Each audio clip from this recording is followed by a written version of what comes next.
Mr. Filfury, how's it going, my friend? I'm good, man. Am I being filmed as well? Yes. Okay, right. Is that okay with you? I don't remember signing no disclaimer. How you been? Yeah, I'm good. We were just talking about working out. What's your workout regimen right now? Well, you only know me. I only know you through F45. trying to get fit. Yes. And I'm always on these kind of waves of, I guess, self-improvement. I am being consistent for once now, so I'm kind of working out. What do you mean these waves of self-improvement? I'm an all or nothing kind of person. Okay. Oh, shit, sorry. No, you're good. So I'm either 100% being good or 100% Percent being bad? Exactly. Why is that? Why do you think it's like that? You don't think there's going to be like a happy medium? Well, that's what I'm striving for now. Do you know what I mean? I guess back in the day, I was always a bit of a party animal. So, and the thing is, what am I trying to say? I'm trying to say, I like to just have what I want to have. Do you know? I'm not very good at telling myself no. So, like when I'm into something, I want all of it, whether it's shoes or cars, or success. Yeah. I'm like, let's get it. So I'm trying to learn a little bit more. What do they call it? Moderation and like self-control and all that kind of stuff. Why do you think you're like that way? Why do you feel like you have the urge to just go full out, get all the cars, all the shoes, everything you want, or get the fittest you want to be? I actually said cars. I probably should have said carbs. Carbs. Carbs are nice. Yeah, Carbs are nice. I could deal with some French fries and like some tortilla chips once in a while. That's it, man. I don't know. I think that's just. Why am I all or nothing? I don't know. That's what makes me me. Is the truth. Yeah. Like people who know me know that that's how I operate, and probably how I operate best. Because then when I put my mind to something, I just get it. Yeah. And I work hard and I get it. So that's what you're kind of doing with fitness again? Exactly. Why is it waves? Why is it just like not, I do it all the time? I guess I get knocked off track. That's the thing. Yeah. So the old me catches up with myself every now and then. Well, fitness is hard. I think like working out makes you better in all aspects of life, because that discipline that you do at the gym to like get your because when you see a fit person, you're like, that dude has some discipline to be that fit, right? And you take that over to like, I don't know, your space, your creative work, like you're kind of unstoppable if you have that mindset of like an athlete, right? Or of someone who's like extremely fit. I think, look, the truth is I'm kind of downplaying it. Like, I'm not as bad as I make out. It's kind of easier. It's easier to kind of, I guess, say negative things to kind of just go, oh, I haven't got the body I want to have yet. Sure. But I've got to a point now where my age, I've got kids, like I want to be fucking fit, and I want to live long, and I want to have a good balance of a good body. But to be honest, I'm finding it is working for my mental health, and I think that's what I'm enjoying the most. Like, I do a million things at the same time. Like, you also want to redefine that dad bod. Well, that's what I'm saying. That's what I'm saying. I saw some TikTok earlier where it was saying. You saw some what? TikTok. Okay. Yeah, where it said your wife is lying to you that she's cool with the dad bod, and I was like, but there you go. Do you know what I mean? I think that's accurate, but also like my girl, like she's out of town right now. But when I got out of shape, so I was really shredded when I met her, and then as we continued, like I got less out of shape, in shape. I mean, and she was just like, "Oh, like I like you soft, like it feels like a pillow." and I was like, "That's weird. I feel like it would be the opposite." Well, the thing is, I met my wife when I was in good shape. Okay. So again, it's the same thing. Again, I went hard one summer. Yeah. I literally did a landscape gardening job. I think it was back when like the Atkins diet first came out. Okay. Or the first time I'd ever. Can you remind me of the Atkins diet? I it's totally literally forgot. just don't eat meat. Okay. So it's like carnivore of today. But it got rebranded as carnivore. What it is now. Okay. Yeah. Atkins is now carnivore. And just got super shredded and toned. And it was during the summer of my first. I'd done my first year at college and then went back, and then went back looking like a different person. Yeah. And then started pulling more girls. And I was like, this is working. Was this in Britain? This was, in the UK. Okay. Yeah. And to be honest, that was 20 years ago. Sure. Does it feel like yesterday? No, it feels like 20 years ago. I've done a lot there, man. But look, back to kind of finalise all the fitness stuff. I'm in a good position now. I've got a really amazing friend who is helping me get fit, and he's pushing me, and he's consistent. That's the cool thing. Like, he's told me he's going to be there every day at this time. Yeah. Are you guys training at your house? No. Like in a gym and Santa Monica stairs. So we're running that every couple of times. You go all the way to the west side to do Santa Monica stairs? I do, and he makes me do 10 flights of it as well. No, your calves are burning the next day. That's what I'm saying. I'm like ready to like puke up at the top, man. Do you know what I mean? Yeah. But so what's the type of workout that you do with him? Because you're working at F45, that's how we know each other, and it's basically circuit training. You don't have a lot of rest, you can't really press a ton of weight, but it's really good for your heart. You are getting toned. Like, that's the type of workout F45 is. Like, what's the difference that you're doing with what's your buddy's name? Renee. Yeah. What are you doing with Renee? And shout out Go Athletics as well. Go Athletics? That's his brand. Okay. A bit of a backstory. I met Renee 2 years ago. Okay, not that long ago. No, really random meet. I've only been in LA for 3 years. Oh, really? Yeah. Right in the beginning of the pandemic. 2019, we moved here. Oh, that's a great timing. So we had like 12 months of like, LA's sick. Like, Where did you move from? From England. Okay, you moved from England. Yeah. So we had like 12 months of thinking this is going to be sick. Let's start networking. Let's start meeting people. Let's get these connections going. When you say let's, are you just talking about yourself, or are you talking about just like community or family? Or I moved here with my wife, 2 kids, dog. Okay. So like the whole we moved out fully. Yeah. But I guess I'm like the driving force. I've dragged my family around the world. Sure. Like multiple times. Yeah. Like I'm from Birmingham, which is the middle of England.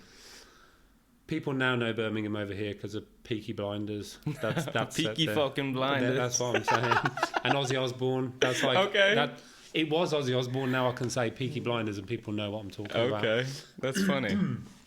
But originally from Birmingham, studied in Nottingham, moved to London for kind of 4 years as a graphic designer. Yeah. Moved to Sydney in Australia for 6.5 years. Moved to Amsterdam for a year. Moved back to England to a place called Brighton for 2 years. Bought a house in my hometown. Hometown of Birmingham. Yeah, renovated this house. Bought a nice car. Did all the things I thought I was supposed to do as like a dad. Sure. And then went, let's move to LA. Yeah. And now I'm here, and now I want all that here now. That's awesome. Do you still own all the house over there? We do, yeah. We thought we wanted to sell it so we could free up some money to buy here. Sure. But it's like $1 billion to get a deposit here. It's hard. Do you know what I mean? It's pretty wild, man. It's crazy. Before we get into that, back to the fitness stuff, like, what are you guys doing different with Renee than like F45? Well, we just, I guess, he's getting me to do more proper weights. Okay. And then proper weights, are you talking about like a bench, squat, deadlift type of deal? Okay. Not deadlift. Okay. But like, actually, I need to cough. Yeah. Do you edit any of this stuff out? Usually not unless you ask. Okay, cool. That's all good. Yeah. I was just wondering like what happens when you're coughing and sneezing. No worries. Whatever. But what was I going to say? He's getting me to do pull-ups. He's doing all the fundamental stuff with me, and then we're running on the stairs. Sundays we actually do the track. Oh, no way! You guys doing the track too? It's kind of cool, man. Go Athletics again. Shout out every Sunday. We do a family fitness day. Oh, so your kids and your wife fit? Exactly. Okay. And then it's his kids and wife, and then it's other families, and we all kind of roll up. I love that. The kids kind of just hang out. My 10-year-old son, he started running the track with us now. Okay. So it's everything from like just body exercises. I guess it's like a bit of yoga kind of warm up. Yeah. And then he's pretty hard on us. So he goes, okay, go run, do 2 laps. Yeah. Then he usually gives us a time for what he wants the 3rd lap. Then we run one like half backwards, half forwards. Yeah. It ends up being like 1.5 miles of running by the end of it. You're starting to train like an athlete. But I think that's what he's trying to. He said to me when he saw me run the first time, he was like, Phil, you are an athlete, just completely out of shape. I was like, okay, sick, I'm into that. Do you know what I mean? So now I'm trying to refine it and fix it. Yeah, I feel like athletic movements, especially like running, for example, or like squats, like you said, and like things like that, those movements keep your body mobile and strong enough to just like live a long time. There's centenarians out there who are like running in their hundreds. That's now, what I'm saying, man. you know? I'm now wanting to live forever. But no, it's good. It is really good. I mean, like the maddest thing is like the warm up. I'm out of breath and tired by the end of the warm up. Really? So he really does kind of loosen me up, get me ready for it. Super stretched, That's awesome. all ready to perform. How do you think this working out stuff has with Renee helped you in like just like your mental creative space, what you do on like a daily basis? Well, massively, because the truth is, I mean, without getting like too into it, like I guess we do get into it as a podcast. But, I always do. I am spinning like a million plates all at the same time. So I've obviously I'm a dad, I'm a husband. Yeah. You know, I'm here. We moved here without any family or friends, so we've kind of started from scratch. That must be tough. It is, and it's just, you know, it takes time to kind of find the circles where you feel that you fit. Yeah, I feel like LA. When I first moved here, I felt lost. And I feel like Where were you originally from then? Fresno, California. So it's Central Valley. Just like a lot of farm town. Like all the almonds and stuff in most Costco's are like grown there. A lot of produce. Fresno Chili's is in almost every restaurant in LA too. They're the most spicy. Nice. Like spicier than habaneros. And I came out here and I really feel like people don't like LA until they find their tribe. Like for example, like F45 for me, my personal training over here, my bartending crew, like people who I do podcasting with and like stuff like that. Like those friendships and those communities like make LA because there are just people who want to do things with other people who do the same things they want to do. Yeah, and it is a really, look, trust me, man, I lived in a lot of different places, countries, cities. LA is a very different place to all those. Yeah. Just as simple as like, you can't walk nowhere, man. Like, everywhere else in the world I've lived, wherever we have actually lived, we've been able to walk to a coffee shop or like, I don't know, a gallery or a bar or a restaurant or something. I mean, you live in the canyon, that's why. No. I did start off in Marina Del Rey, thinking that would work, but it was too quiet for me. I mean, Laurel Canyon's quiet, but I don't know. I don't think we found where we should actually live yet. Okay. We're trying to figure that out. Yeah. Because I have that blessing actually right now because I walk to a bar all the time. Yeah. I walk to restaurants like... Actually, when I pulled up, I was like, this is literally around the corner from F45, man. It's easy. And I would bike to F45 and like my gym where I personal train at is 30-second walk to the right. Yeah. You know, and I read... It's just different though, trust me, man. If you've lived in London or even like, you must know like what New York's like Sydney, Amsterdam. Yeah. Things are close. They're like more together. Yeah. LA is like a city that's like exploded. Do you know what I mean? Yeah, sure. Even in strip malls, they're like a weird concept to me. Yeah, like, why would you drive to 3 shops? Do you know what I mean? Yeah, it definitely doesn't have that city because it's a big city, but it's not having that total city life of like I'm bumping into people all the time. Yo, what's good? Hi, how you doing? Yeah. You know. But do you like it? Yeah, I love it. Okay, why do you like it? You've experienced all these things. I always wanted to live here, man.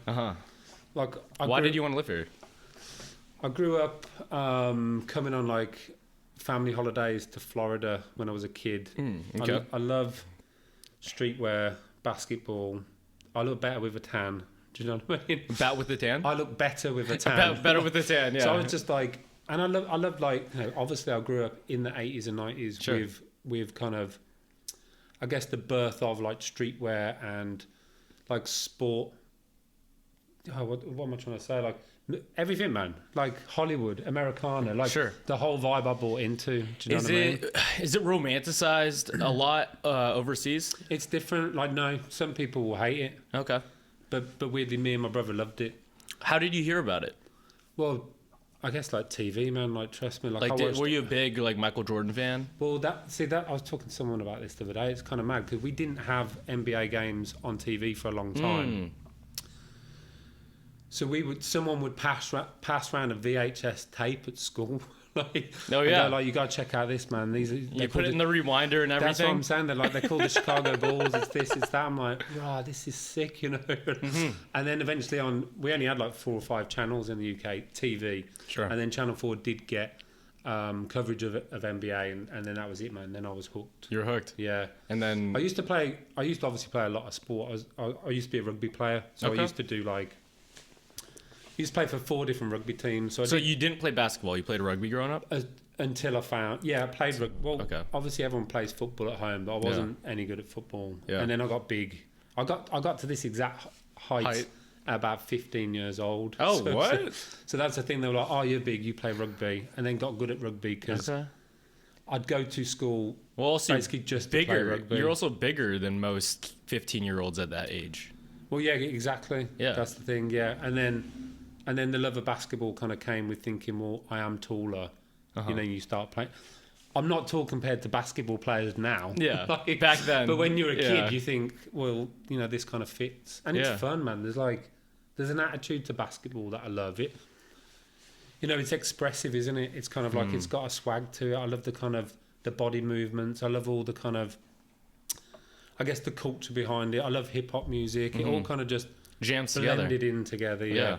And then like there is no one greater than Michael Jordan. And I was blessed to kind of see all that in the 90s. Yeah. And it, you know, fed into all these kind of things I was into. Yeah, I mean, Last Dance was like a very good summary of like just that whole type of culture and like that winning mentality and like also his swagger on the court that's related into shoes that you were talking about and everything. Exactly, but it was everything, man. Like I was a big Rodman fan. Like at the time, it was like now every single basketball player's got tattoos pretty much. If you see one without, that's now the kind of the odd thing. It is. But like back in the day, seeing like Rodman, his hair, like his enthusiasm, how much he threw himself into the game. Yeah, that was kind of cool. Do you know? Yeah, I mean, he also stood out just because he was big energy. I mean, yeah, and like a kind of like you know, as a white kid from Birmingham in the middle of England, seeing someone like Rodman, I'm like, this guy's interesting, man. Like even then, I could tell it was like a kind of iconic character. Yeah, and I love characters. I guess that's why.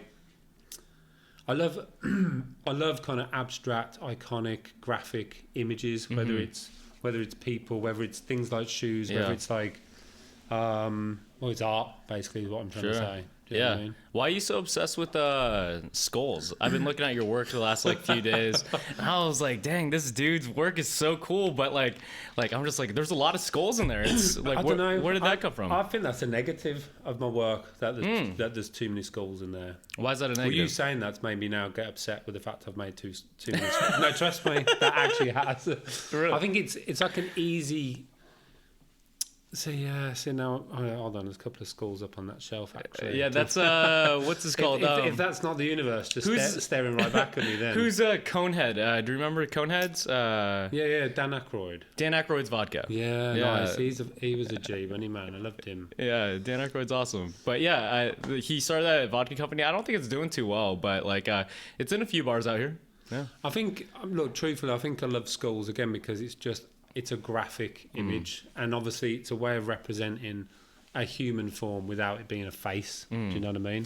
Yeah, I agree, but also like it's very mysterious because like a lot of people don't see skulls like at the actual skull on like a daily basis. They're not studying like biology anymore, or chemistry, and then you put it in this like cool art form with like you're blending it with like shoes and animals and insects, right? And you're like, that's interesting. That catches my eye because I don't see a skull on a daily basis, you know? Yeah, it's also like, I love mixing things together. I like taking a little something from one place and jamming it together with something new. I love, like when you're talking about the like sneakers and stuff, I love almost, like deconstructing my favourite objects and then almost like painting with those textures. Sure. And I've already taken like a shoe, which is like a man-made object. Yeah. So I like putting it into something that's not man-made. Yeah, you put the shoe into a bird the other day, right? Exactly. And I was like, yo, that was wild. Yeah, and that's the thing. I like taking something man-made and putting it into nature. That's the go ahead, speak a little bit closer and move it. Like, yeah, there you go. Cool. Yeah, no worries. How did you get into the creative space? I guess that's a big question. But like Like, because when you grew up, did you want to be like, oh, I want to be an artist, I want to be a creative director, I want to be a photographer? Nah. How did that come into fruition? I could always draw. Like that was the thing. I would always do little doodles at school. Like at what age were you starting to draw? I mean, like from the beginning. My mom and dad said I was drawing from like age 3. Oh, really? Yeah. So like, really, that's the most natural thing to me, to just sit here now and kind of start. Sketch. Yeah. And what would you draw at that age? Oh man, I have no idea. Probably the same things I draw now. I like drawing. You know what I would doodle looks completely different to like what you would see as my art that I put out there. Yeah. My art that I put out there is, I'm being very precise and clean, and I'm a perfectionist with it. Where the things I make physically with my hand will be really expressive and messy and kind of chaotic and not symmetrical. No. It's like, really, that's the real me. And then I'm faking it on the output that I have more time to curate and craft. Yeah. Like, that's the thing. I'm always kind of striving for perfection. So I feel like that's everybody's journey, though, isn't it? They're trying to make their...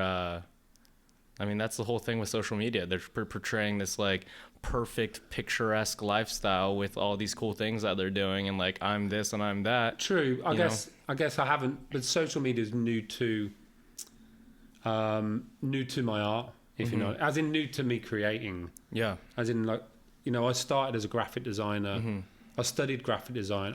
You know what, going back to like at school, I went to like an all boys grammar school. So it was like, and you had to pass a test to get into that school. High school or college? High school. High school. So I went there surrounded by lots of intelligent people and kind of felt like I was the bottom of that school or class or whatever. Sure. I then found sports, so found rugby, and luckily that gave me an identity, and they gave me like a reason to want to go to school. Sure. And it was only art that I was good at, but it was an academic school, so no one was ever bothered that I was good at art. So no one ever said to me, the thing you're good at can actually be an entire career, like a very fun, successful career. Sure. So I guess I didn't pursue it, and just thought I wasn't that good at the things you're supposed to be good at. Sure. And then later found it. So actually, you know, long story, but I got kicked out of school and had a bit of a... I actually worked in a... What did you do? You're going to tell me. Man, Tell me what happened. It doesn't... You know what? It's actually like the start of my design career. It started with making fake IDs. Okay. Right. And then... And it kind of got a little bit out of control. So I had different people at different schools selling these IDs. Yeah. And then I wasn't really paying attention to who was getting them and stuff yeah, like that? Yeah, it's like a young girl tried to use it to buy alcohol and all this kind of stuff, and then he got all the way back. My mate called me, this is the maddest thing, to tell me, this is like the house phone, this ain't no mobile. He goes, just to let you know, yeah, somehow it's got back to you that you've been making it. And I was like, okay, cool. He goes, and the police are on their way to your house. Oh, shit. I was like, okay. And then I remember... And what age is this? It's like 15. You were making IDs at 15? And the thing is, that was my graphic design start. I just never realised it at the time. Yeah. And it's funny, isn't it, the fact that my mate called me to tell me they're coming, but he has no idea how they're coming. Yeah. Like, he told them. Like, he must have told them. Hey, man, just to let you know. Oh, yeah, okay, cool. So this is how like old school it is. I remember running up to my field by my house to like try and burn these floppy disks, which had all the like the files on, and then the police. Were you scared out of your mind? Yeah, big time. Like I had to quickly tell my dad what I'd been doing, and obviously. And what was his reaction? I mean, he was fucking screwing. Yeah, I remember crying whilst I was telling him. I bet you're 15, and then the police took me to the police station. You know, I mean, there's obviously much bigger things to get into trouble. This ain't like I'm no gang member or heavy criminal, but. At the time, it was a lot. Yeah. You know what I mean? I mean, I think any 15-year-old to experience that, it's probably like, what's that saying? Like the worst thing that's happened to you is the worst thing that's happened to you. You know? Yeah. So like, at that time, it's so highly. Yeah, man. I mean, like, you know, we kind of set up a course of events for me just getting into trouble and messing around, and because it was like a posher school, not posher, but like. The school had a reputation that they wanted to uphold. Yeah. So they asked me to like sign a contract that I wouldn't get in any more trouble, and then obviously I did get in more trouble. Then it eventually got to a point where they were like, it's not working out. Like, you should go. And I was like, oh, you know what? I think I should go as well. Well, back to that whole community thing, you were surrounded by people who were not like you in any way. Like you said, they were all like going the traditional route of like, I'm gonna get this dope job that is good with like statistics, maths, all this stuff, and you're over here 100%. drawing during class. Yeah, 100%. Like, I can look back now and count. I can count the amount of, I guess, creatives that I grew up with. Yeah. Like, there was two, basically, and funny enough, one of them lives in Laurel Canyon with me now, and it was him who told me to come and move to Laurel Canyon. I love that. So I've known him since I was 11 years old. Oh, but, that's beautiful. Yeah, that is kind of cool, actually. And that's the thing. So I eventually left school thinking I didn't know what I was supposed to be doing, and then had this job at a Cadbury's warehouse. Cadbury? Opposite, operating a forklift truck. Okay. Thinking, oh man, is this my like life manual now? labor? Yeah, basically.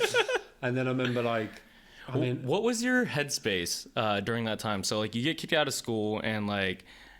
For something bad, right? And now you're doing a job that you don't want to do, but you also have this thing in the back of your head that you're like, oh, I want to like create shit, you know? I didn't want to create stuff. I didn't know what I was supposed to be doing. So, okay. Like, I think that's the thing. Like, I'm really lucky that I made all my mistakes when I was young. Yeah. And then, you know, I'll look back on I'll look back on me back then and realize, like, I can see where I wasn't a good person.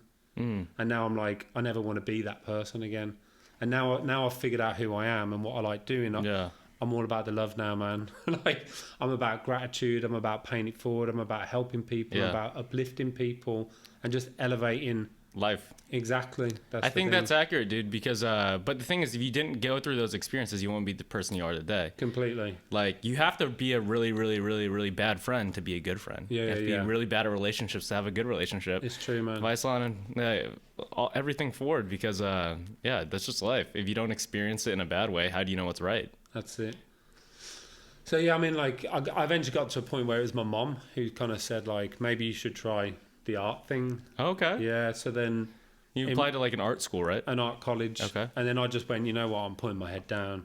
And then I started noticing that I was good. And then I went to university. What did you learn in the art college?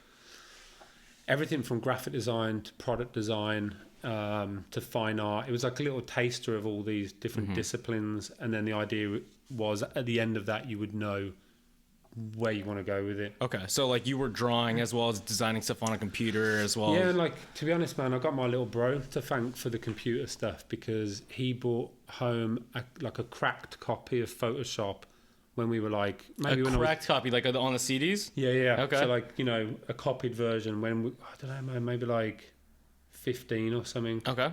And back then I started playing with it and just kind of making like fake like rave flyers, like dance music flyers and stuff, and just thinking, well, this is cool. But again, didn't really realize it was like a career. Do you know what I mean? Sure. We're just making fun stuff. Yeah. And then then eventually kind of did university, and I'm not joking. I just like put my head down, man. Like I smoked a lot of weed, like to get me through, but I was the kind of person who set me the brief. Tell me I've got a month to do it. I'll try and do it in the first week and then chill for the remaining 3 weeks. Where back at school, it was the opposite way around. Yeah. And what do you think made you change because that? Because I realised this is what I was supposed to be doing, and it was like, you're not going to get this opportunity again. Yeah. And I was enjoying it. Is the truth. Like when you're good at something, it feels good, doesn't it? Because then you get known for being that person. Yeah, but you weren't good at it at first. But I realised this could be. I was good. The thing is, you can't be really good at Photoshop from the get because you don't know how to use it. No, but I was. By the time I got to college, to uni, you realised I knew it more than most people there because I'd been playing with it just on your free time. Exactly. Well, no, I've been playing it since. You got that cracked copy? That's what I'm saying. Cracked copy, yeah. So then it was more about learning about how to kind of control. Or what's the word? Had to come up with good ideas. Like I knew I could. It's funny now because now I'm like employing people myself, and I've turned it full circle 180. Because the things that you used to do, you're hiring people to do now. Yeah, but it's also like when I was younger, I knew how to make things look good. Okay. I had to learn how to come up with good ideas. Yeah. And now, so many people concentrate on making things look good, but they're shit ideas, and you need both. What do you mean by that? I'm trying to. I don't know. You could, just because you can make something look polished, it still needs to have a good concept. It needs to have a reason to exist in the first place. So, like, basically, you want a story with the picture. Yeah, like I'm not making just a skull, am I?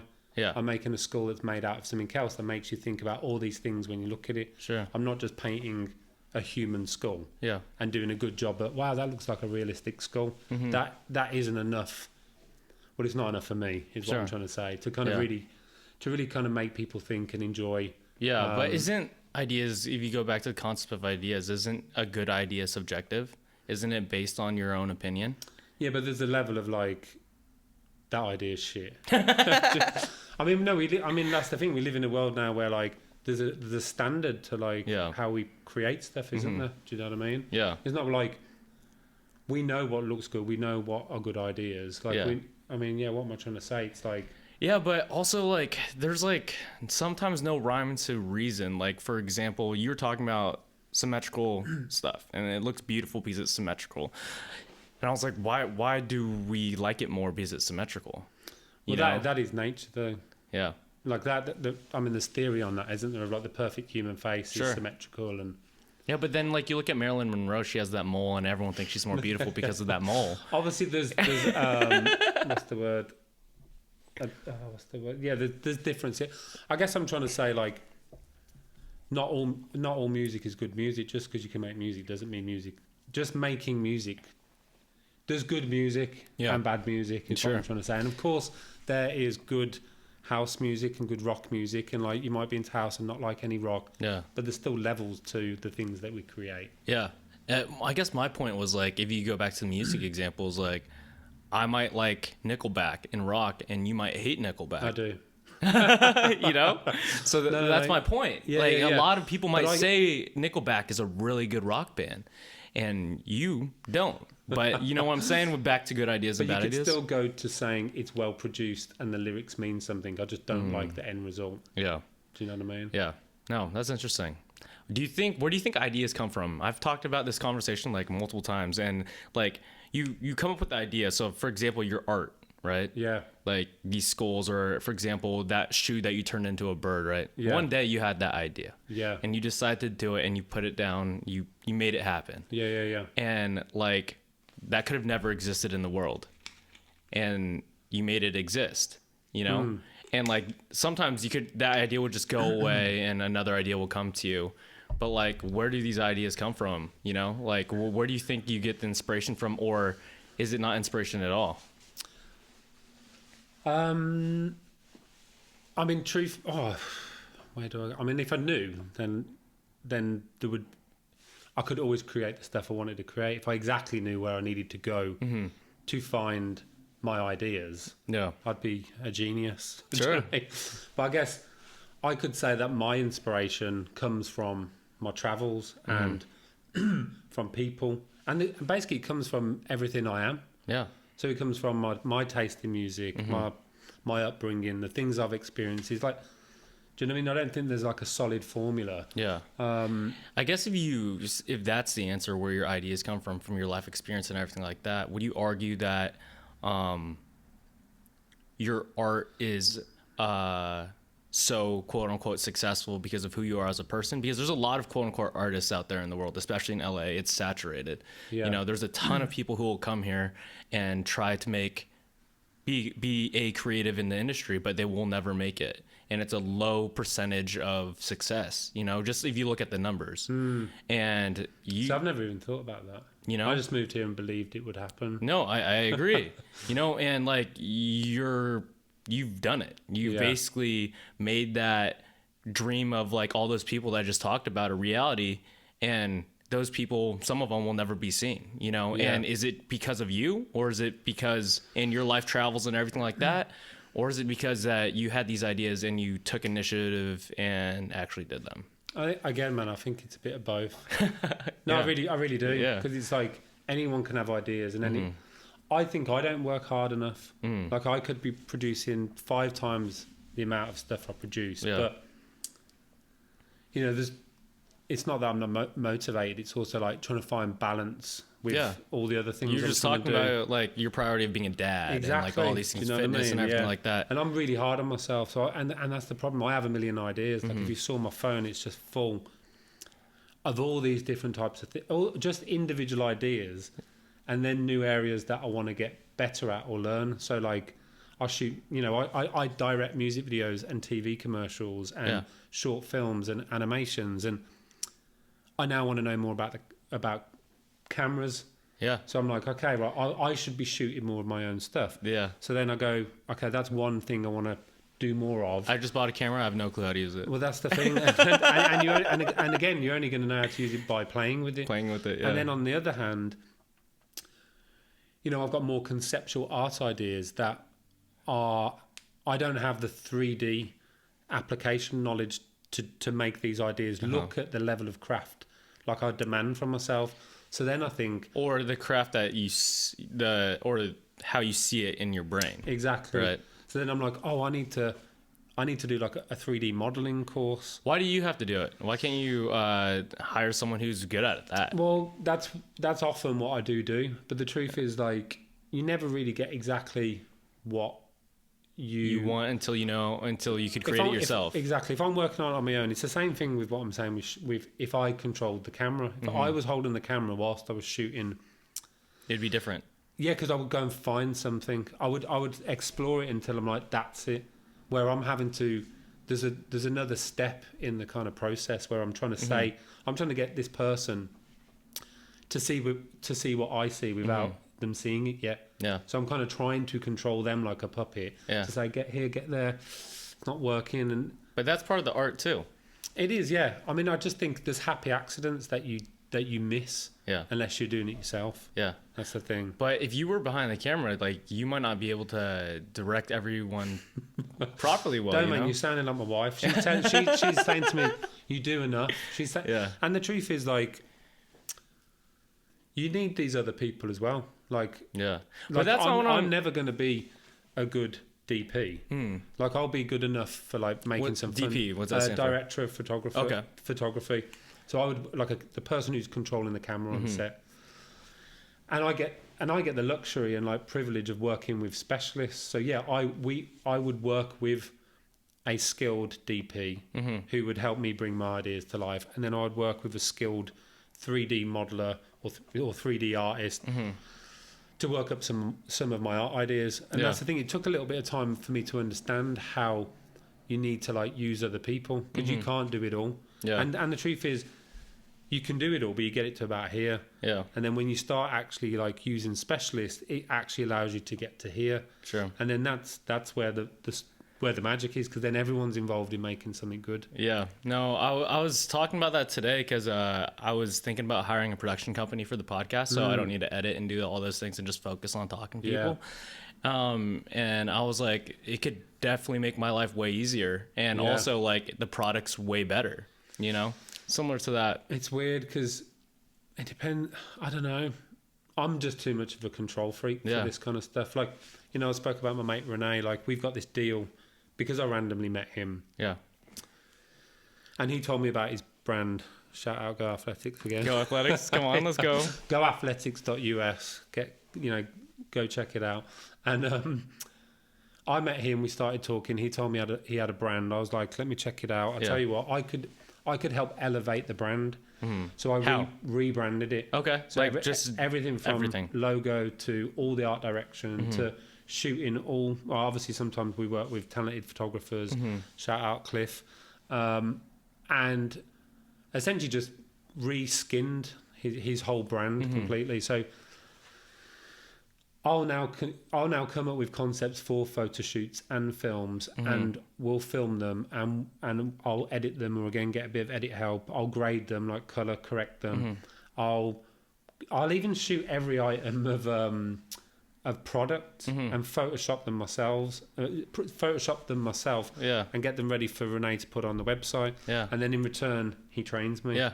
That's the thing. That's a beautiful thing. I could go get someone to help me do that. But then sometimes You like doing it. I don't know if I like doing it. I trust myself more than anyone else. Okay, to do it properly. To do it properly and to do it quick. Like I've managed to get to a point where You got your reps in. I'm good and I'm quick. Yeah. That's the thing. Yeah. Like, and then I could.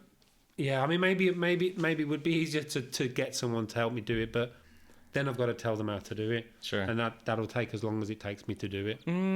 Maybe. Maybe not. But then I've got to pay them. That too.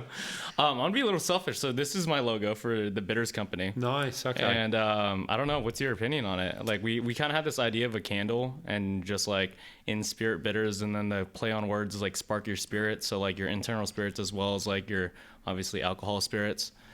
And yeah, that's kind of it right there. That's good, man. I mean, is that laser cut on wood? Yeah, that's laser cut on wood. Yeah. But yeah, it's on the bottles too. But yeah, I built this bar at my hometown, and then my buddy's girl does like has this laser cut machine and does her own little like just side fun stuff. Yeah, I mean, I love playing with all that stuff. When I lived in Sydney, luckily I knew a kid who was at uni, and he had access to a laser cutter, so I was constantly cutting stuff out no of way. wood. Yeah, it was fun. Yeah. Yeah, man, it's all just about having fun in it and exploring new things. Yeah. Do you like it? I do. Just Yeah, want I your mean, opinion. it's just different. Okay. I mean, don't put me on the spot. No. I've got a very certain taste. Okay. Like I like I guess like clean modern typography and logos and that kind of stuff. Sure.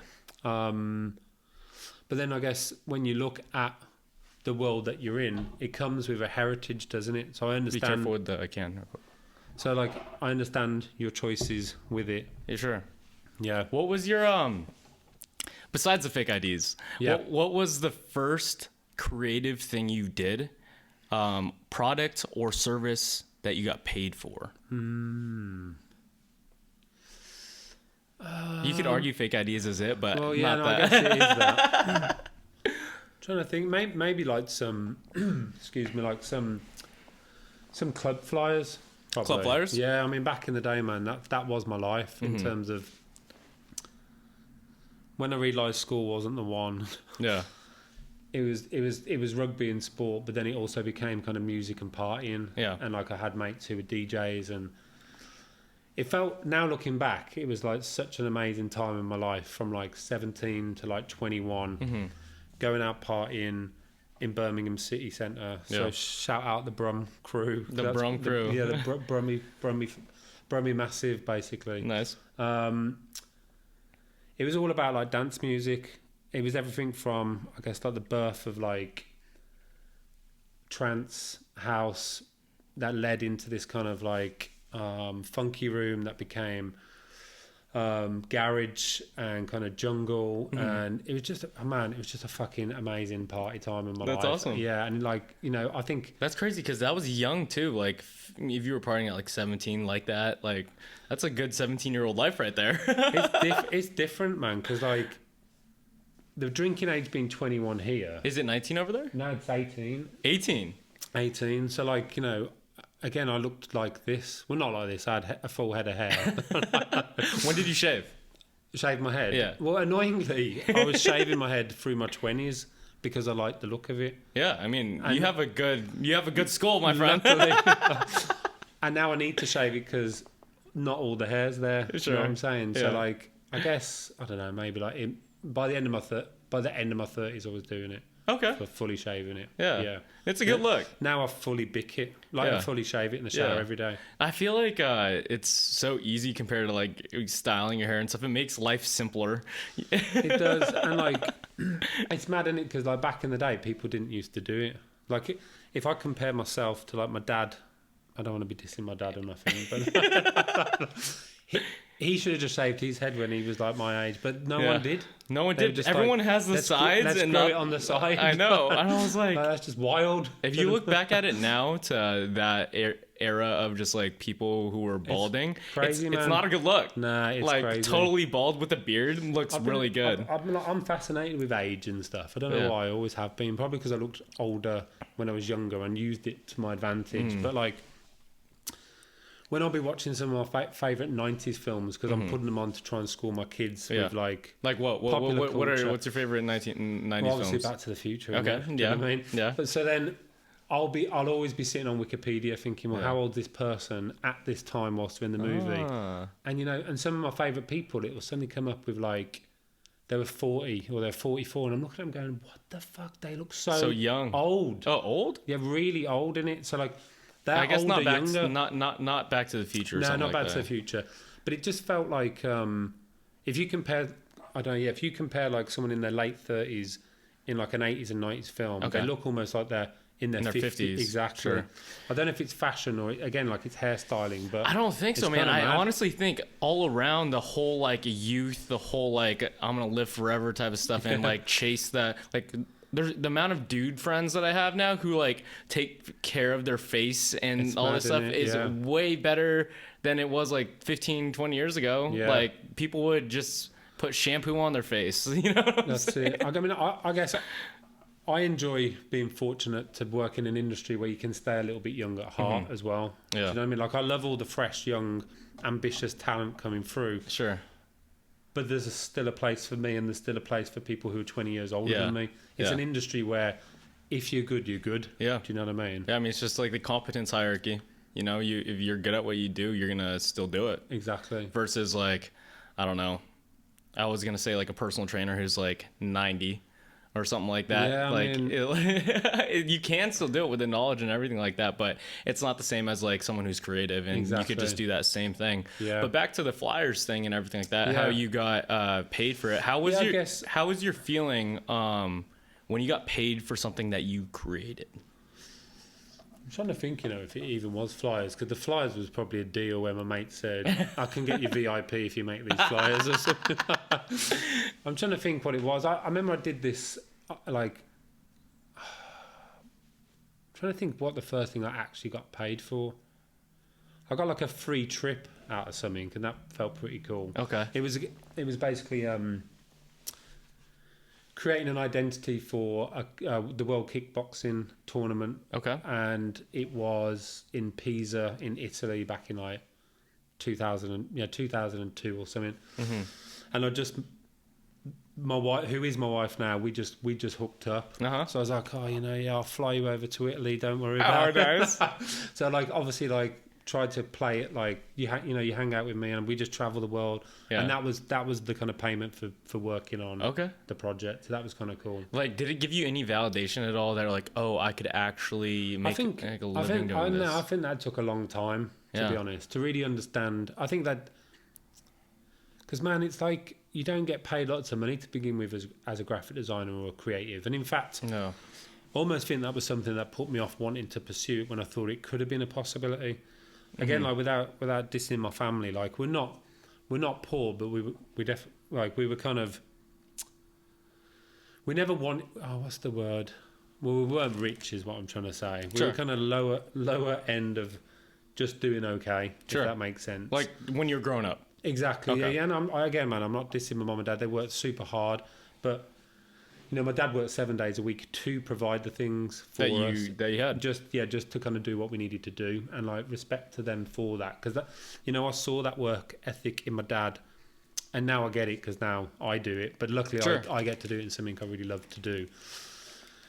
But I remember there was a work experience thing at school where you got to do a week, you know, experiencing a profession. You must have it here. You know what I mean? I don't think so. No, I never had that. But I think I was like 15 or something, and because at that time I'd had the cracked version of Photoshop, my dad was like, oh, you know, your next door neighbour's a graphic designer, you should try that out. And I was like, okay, cool. So I went to work with this dude. That's awesome that your parents promoted that, by the way. They did. And that's the thing, they did. It was just, I guess I was maybe like too big for my boots, or like not. The truth is, it didn't look exciting enough. And I was thinking, no, I'm going here. Yeah. That's where, like, I don't want to be able to do all this and then live next door to where we live. Sure. Like, I want to become more than that. Yeah. And I guess, again, it wasn't sold to me that you can do that with anything. If you become the best at it, then you've got options, and you can, you know, and it's obviously my career has taken me around the world because I got good at it, and because I've always stayed hungry at it, and I've always been ambitious, and I'm always wanting to try new things. Yeah. So I guess it wasn't till later in my career that you then start pinching yourself like that. Okay, this is actually real, and I'm getting paid for it. I think. Yeah. I first got something on TV, and that's quite funny because I remember filming it, and it's literally a logo that's about an inch in size that says Cruise Weekend. Right? I remember when I knew that was going to be on TV, I was filming it, going like, "Oh my god, I'm on TV!" And now looking back, thinking I do like full-scale music videos and commercials. I know. It's not just this that sits on the screen now. Yeah. But your expectations always rise, especially if you get better and you see more results, you know? Yeah, completely. But like that whole imposter syndrome of like, for example, like this bitters company, I'll sell like a couple $100 to like a bar or like whatever. Yeah. And I'll be like, that was kind of cool, but like that wasn't like nearly where I want to be type of deal. But also that's like a small win. Like you should be proud of that type of deal. Like you were so proud of that small logo on that TV. Completely, yeah. But now you look back at it and you're like, why was I even proud of that shit? No. I look back and know why I was proud of it. Sure. Trust me, like I respect the journey. Yeah. And you know, I got two boys, and it's interesting now because I see the world in a completely different light. Like having kids was like the best thing that ever happened to me. How so? It kind of made me not selfish. So before it was all about me trying to figure out who I am and, you know, and can I get this for me, blah, blah, blah. Yeah. And now it's about, I guess, like, how do you say, you see life more clearly when you've got kids, because now my job is to kind of show them the good stuff and explain the bad stuff of everything that they've got in front of them, so they can find out who they are. Yeah. But you also experienced that whole life that they didn't live yet, and you're teaching those lessons to them that a lot of people who aren't you can never teach. Yeah. You know? And I guess I know how good it feels when you find what you love doing. And that's what I'm excited about for them. Yeah. So I guess I'm trying to... Do you see anything in their, I guess, lives, since you're around them, like a lot, they're your kids, that really spark their interest at such a young age? Yeah, I do, but it's hard to figure out if it's just because that's what's happening now. Like, obviously, technology is, like, completely massive. Yeah. Like, I think earlier I touched on, like, growing up, you know, watching movies, basketball, all that kind of stuff. It was cartoons that really got me into, like, drawing. And I would just get up early and watch crazy cartoons for, like, 3 hours before school. And then after school, whilst eating a massive bowl of cereal. Nice. But the crazy thing back then, if I wanted to watch the Turtles, so like Ninja Turtles, it would be on 5 p.m. every Tuesday. Where now, if I tell my kids about Turtles, they can watch 15 seasons of it in like 2 days. Yeah. And I did it with my 10-year-old. I was like, I got him into the Fresh Prince of Bel-Air, and then I checked back in on him. Like the old one, yeah. Like a couple of weeks later, and he's like, yeah, I completed it. I'm like, what do you mean you completed it? And then realised there's like, I don't know, 7 or 8 seasons of this thing, and he's watched every single one. So he's watched more than I ever knew even existed. So, you know, he might know more about it than you do. Well, he probably does. Yeah. Do you know what I mean? But it's just interesting because, you know, they're always on their iPad. I guess that's what I'm trying to say is I meet parents who are like, you know, be careful of the screen time with the kids. Don't let them do this. Don't let them be on there too much. And then I kind of compare it to me with cartoons and kind of think, yeah, of course I don't want my kids to just be zombies on games and stuff all the time. But I'm letting them embrace what every kid's got in front of them. And they need to kind of understand it, master it, and then get some kind of like, you know, self-control with it. And I don't want to hide things from them because that's their world. Do you know what I mean? So they get excited about games because when they hit the age too that you won't control them anymore, they're gonna only do what they want to do. Yeah. Right. At the end of the day, like basically when I was I ended up moving out, like back to what you said. You know those studious kids who like only went. We're not creatives, just did the math, the science, like whatever. Yeah. Coming from like an Asian culture where my my mom's from Laos, my dad's from the Philippines, like doctor was like the thing, you know? And I would always be like, I would doodle, I would do all these creative things. And it wasn't until like a few years ago that like, I was like, oh, you could give yourself permission to be creative and do whatever you want to do. And that's it. Yeah. You know? And I think And the fact that you're giving them permission at such a young age right now, that I think that is so awesome. It's funny though, because I have to check myself with it, because I am giving them freedom, but I am also thinking like, I don't want to put expectations on them, like my own expectations on them, just because I've found who I am and how passionate I am with what I do. Because I know a lot of nice people who haven't found what they should be doing or their life calling or whatever. Yeah. There's also a lot of like quote unquote success people who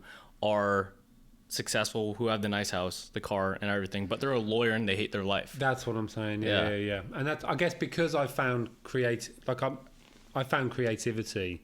I would love them to be creative. Do you know what I mean? Oh, so that's awesome. Well, yeah, but now I don't want to get upset if they tell me they want to be a lawyer. Do you know what I mean? Sure. No, I will be upset if they say. Are you serious? Well, I mean, that's just me being honest. I'm still trying to be a better person. No, I get but that. I've still got like my view of the world, haven't I? Yeah. Do you know what I mean? But what if they say they want to be a lawyer? You know what? Of course, I'm not bothered.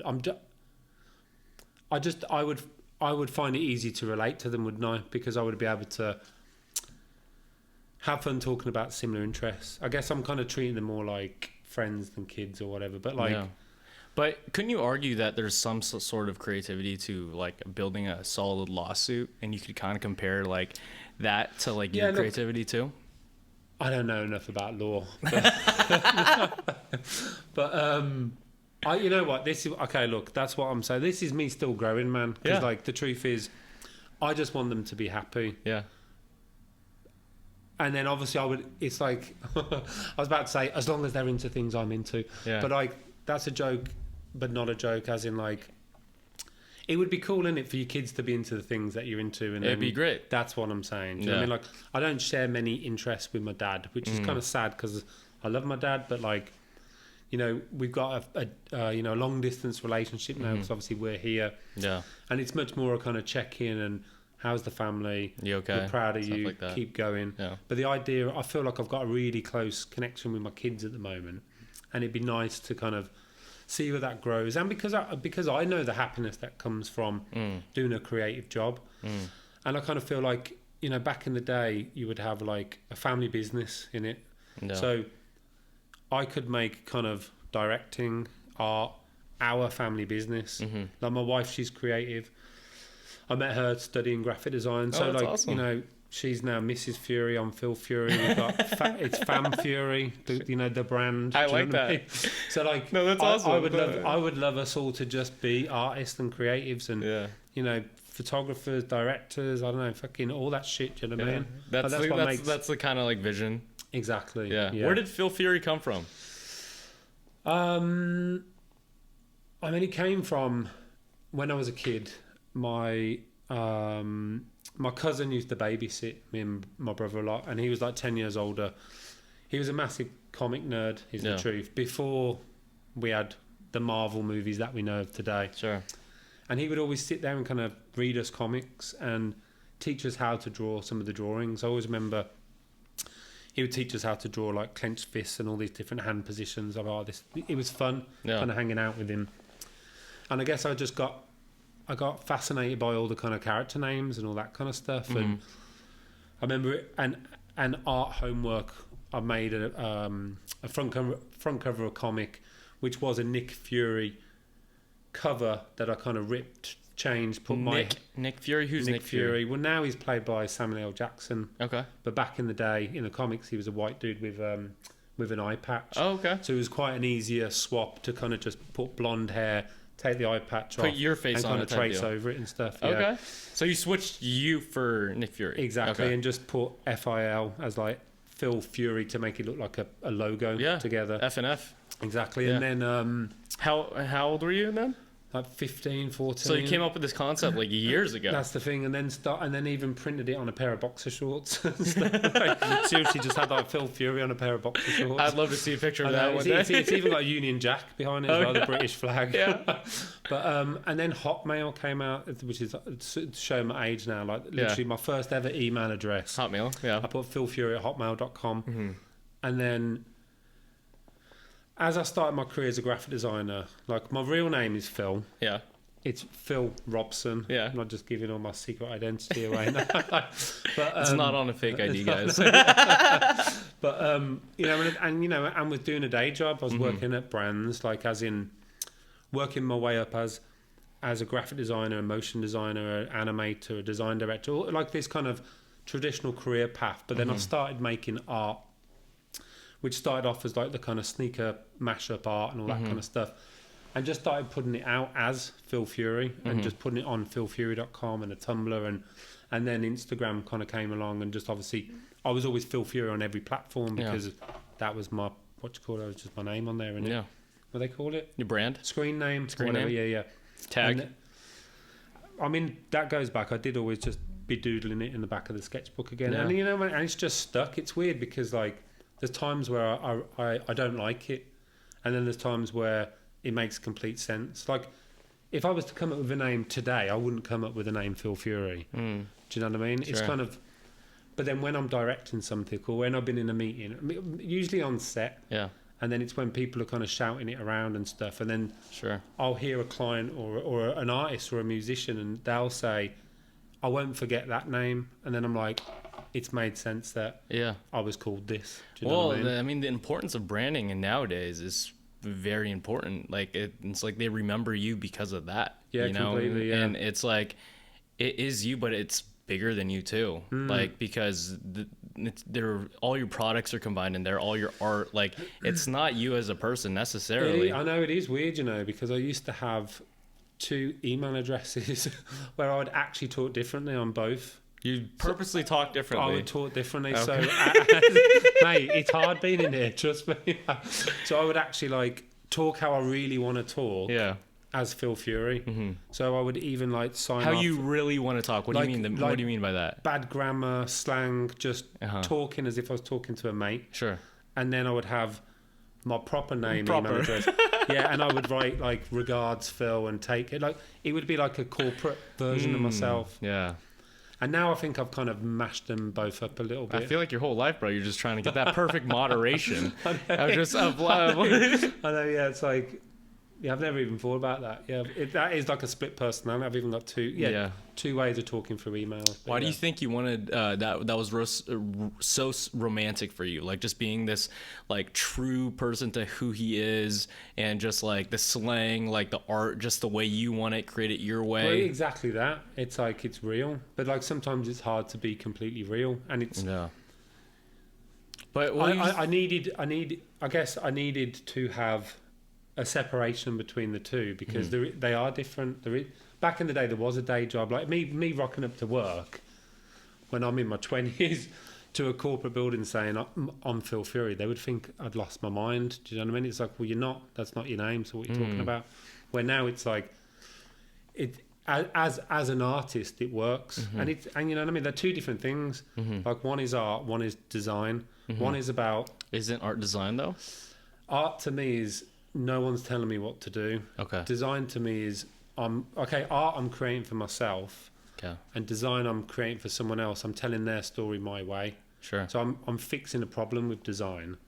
Where art it's just me expressing myself. That's an interesting definition. I like that. But I feel like designing something for somebody that's beautiful, that tells a story, that does all these things, you could argue to be art as well. Oh, yeah, I mean, look, it's a fine line, but I'm saying... No, for sure. Design is different to art, for real. Do you know what I mean? Yeah. It is. I guess it is in my world because that's how I keep the distinction. Like art. Sorry. No, you're good. Art is mine. Like my art is mine. I need that for myself as my release from a million people telling me what to do. No, I love that. I have a buddy of mine. His name is Chaz. He was on the podcast a while ago. He was a creative director at Apple, and he did Shot by iPhone, did a lot of those things. And now he creative directs at Meta. He just got a gig with them. And he built this office in his apartment, another room, just totally a creative space for his own work. And he was like, dude, I don't think I could like just keep directing for all these companies without releasing what I want to release. Exactly. Like, you That's know? it, man. Yeah. you know. And why do you think that is? Like, why do you think that these artists, these creatives, just like they don't feel themselves without actually producing like work that's meaningful to them, and to just for look, some people can get super lucky. Some people can make a career out of just being an artist. You know, I actually took a couple of years off at one point and just did art for like 2 years. It came. How was that? I missed being a director. That's what I'm saying. It's weird. It's like you think you want something, you get it, and then I wanted the other thing. Yeah. And now I'm always trying to find the balance of the two. Yeah. There's some people. Yeah, everyone's different, aren't they? Like for me, what I found, I like using my art as an escape from problem solving. But if I haven't got problem solving, if I'm only making art, I don't feel like I'm using all my skills. No. Like I've developed my skills to be a problem solver through design. Yeah. So it's like, also it's fun, man. It's like art. If I'm just an artist, yeah, I could have a team of people, but you know, I'm not daily interacting with lots of different people, and that's what I love about the other side of it. So that although you can kind of moan at some of these, I guess more like, I hate the word corporate. It's just like, I guess it is corporate. It's brands. Do you know what I mean? That's what pays the bills with this stuff. Sure. But often there's a lot of people. There's a lot of opinions. And as a director, I'm like bang in the middle of it. And I'm at the top of it, literally trying to like figure out how to take all these things and guide it to a place where everybody's happy. Yeah. And that takes a lot. So like by the end of it, you kind of, there's only a certain level of satisfaction you can get from that, because there's people at some point on that journey that have affected either the way you think or the way this thing has to look. And that's why we need the other side. We need something where no one's telling us what to do. What has, I guess, like art, to your definition, what has it taught you to like come up with this idea, do it, and make it perfect, quote unquote, because you're a perfectionist, to its fullest potential? Like, what has that taught you? I guess it's just, I mean, art's taught me a lot of things. I mean, it's like discipline. It's happiness. It's why happiness? Because there's a lot of artists out there who aren't happy. I'm making it because I enjoy making it. No. That's the truth. Like I wouldn't even bother starting it if I didn't enjoy making it, or the end. I probably enjoy. Yeah, making art makes me happy. Is the truth. That's why I do it. So it's like I enjoy doing it. I have to be disciplined to find time to do it because I'm busy. So it's like, I'll come up with an idea, I'll write it down, I'll where I get a moment, I'll try and start mocking it up, and then it hooks me in, and then I'm like, fuck, I actually want to finish this. So I'll either stay later at work, or I'll get home from work and I'll jump straight on it. And I've got a very, very understanding family. They know who I am. They know what the family needs to be a successful running family. Like. And they love watching it. Like my kids will love the stuff that I show them, and I'm trying to teach them stuff as well. Yeah. So yeah, I guess discipline and happiness. Yeah, that's pretty much it. Yeah. Have you read The War of Art before by Stephen Pressfield? No. He really good writer, but he compares art. He says it's like this like muse that talks to you and stuff like that. Like do you feel that at all? Like that like it's keeps calling you to come back and like work on it. Yeah, completely. Yeah. That's a good way of looking at it. And also it feels like it's a weird, because I like making quite graphic objects, and I guess like they really feel like creations of mine when I look at them. Like I've got a relationship with each of these things I've created. There's a reason why I created it. I remember where I was when I was creating it, and when I look at it, it reminds me of all the life experience. Exactly. I could look at a piece of work and tell you where I was when I made it, and who helped me, and where I was living. And I've lived in lots of places, so it's like that's why I used to love so much about sneakers, like trainers we would call them back in the UK. Like I would collect shoes, and when I look at an old pair of shoes of mine, I'll know exactly where I was when I wore it, and it's that kind of nostalgic feeling, and the stories and the friendships that it would remind me of instantly. Like it feels good. Do you know what I mean? There's a story in every piece of art or every shoe or whatever. That's interesting that you talked about that. It gives you nostalgia from like just looking at that piece of artwork that you created, because there's artists like Bob Dylan or Stephen King that they'll have their writings or music and they won't remember. No. Like he'll talk about it. He was like, I don't remember creating that. Like he was like, he just did it. That was like his, I think, you know. Like I'm hard on myself. Like I'm a very tough critic of my work. So my reaction to that would be for me to say I'm not a true artist. I would say like that to me is more the definition of artist. I would imagine as an artist, like the art I'm making, I'm forcing myself to make because I'm going. It's not like I was just so came up with this idea. I don't remember where I came up with it. Mine is. I'm making very conscious actions and putting in effort to finish it and make it how I want it. Like, I mean, there's a different beauty to that too, though. Yeah, because like I would say, for example, like this podcast is like an art form for me, right? And because I don't get paid doing it, at least yet, you know. And I make time out of my day, like you said. Like, shout out Athletic Greens, getting the sponsor. Athletic Greens, come on, hit me up. But I do 2 or 3 a week, and I'm a busy guy, personal train, got the bartend at night, you know, do all those things, and I still have this urge to keep doing it, you know? Well, then it is art. That's how I see my art. Yeah. As in, like, I'm only doing it because you want to do I it. have to do it. Yeah. Like, I enjoy doing it. It's like, it's what makes me me. And, like, the truth is with all this kind of stuff, like you're saying you don't get paid. Like, I don't, like... The amount of things I've done, man, that I haven't got paid for, but I've done them anyway. Yeah. Like I'm constantly working for free. I still even the things, if you were to look through like my portfolio of things that you would expect me to have got paid for, I have like music videos as an example. I get absolutely zero for a music video. Yeah. What makes you do it though? Like what's the I guess it's like, maybe it's ego. Maybe. Yeah. Do you know what I mean? Maybe it's literally like, I know I'll feel good for doing it, and like I'll like the feeling that it will give me, and it'll. I don't know. Yeah, it's like a kind of. For me, like for these things. Okay, look. Truthfully, I want to do it because I like making stuff. There's some things I've made that, if no one had ever seen them, I still would have made it. Sure. Do you know what I mean? So it's like. Yeah, it makes me happy coming up with ideas and executing them. I forgot what book this was from, but I think it was called The Practice by Seth Godin, I think. He was like, it's your duty to ship your work, to put it into the world because it affects other people and gives them that good feeling or whatever. Because like I have friends out there who's written books, made music, thousands of songs, and they haven't seen the light of day. Yeah. But maybe they could have impacted the world. You never know until you ship it. Like if all those skulls that you made and designed and whatever, you didn't put them out to the world, like maybe it definitely wouldn't have affected me. It wouldn't have affected, like, because I got joy out of watching it or like looking them up and like just appreciating it, right? It made some positive impact on my day. Yeah. You know? And like if you didn't show that to the world, like it was your job to do that. Yeah.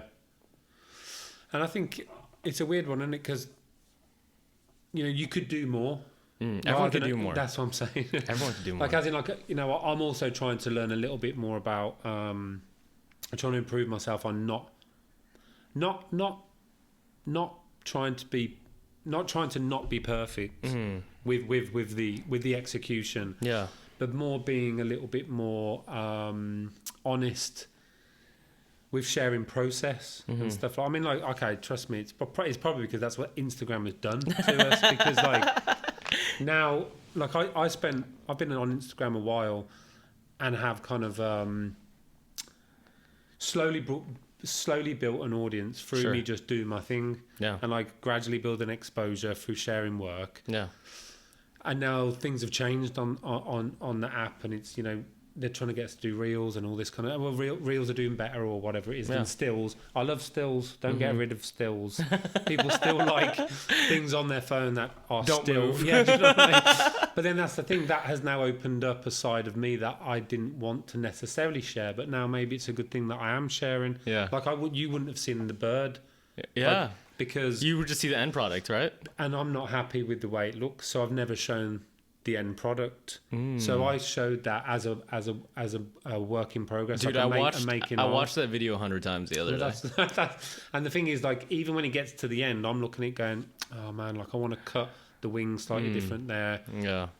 But I figured it's almost like, you know, maybe it's cool that we've got a medium that I could be exploring it and exploiting more by sharing a bit of the process versus just the end. That's it.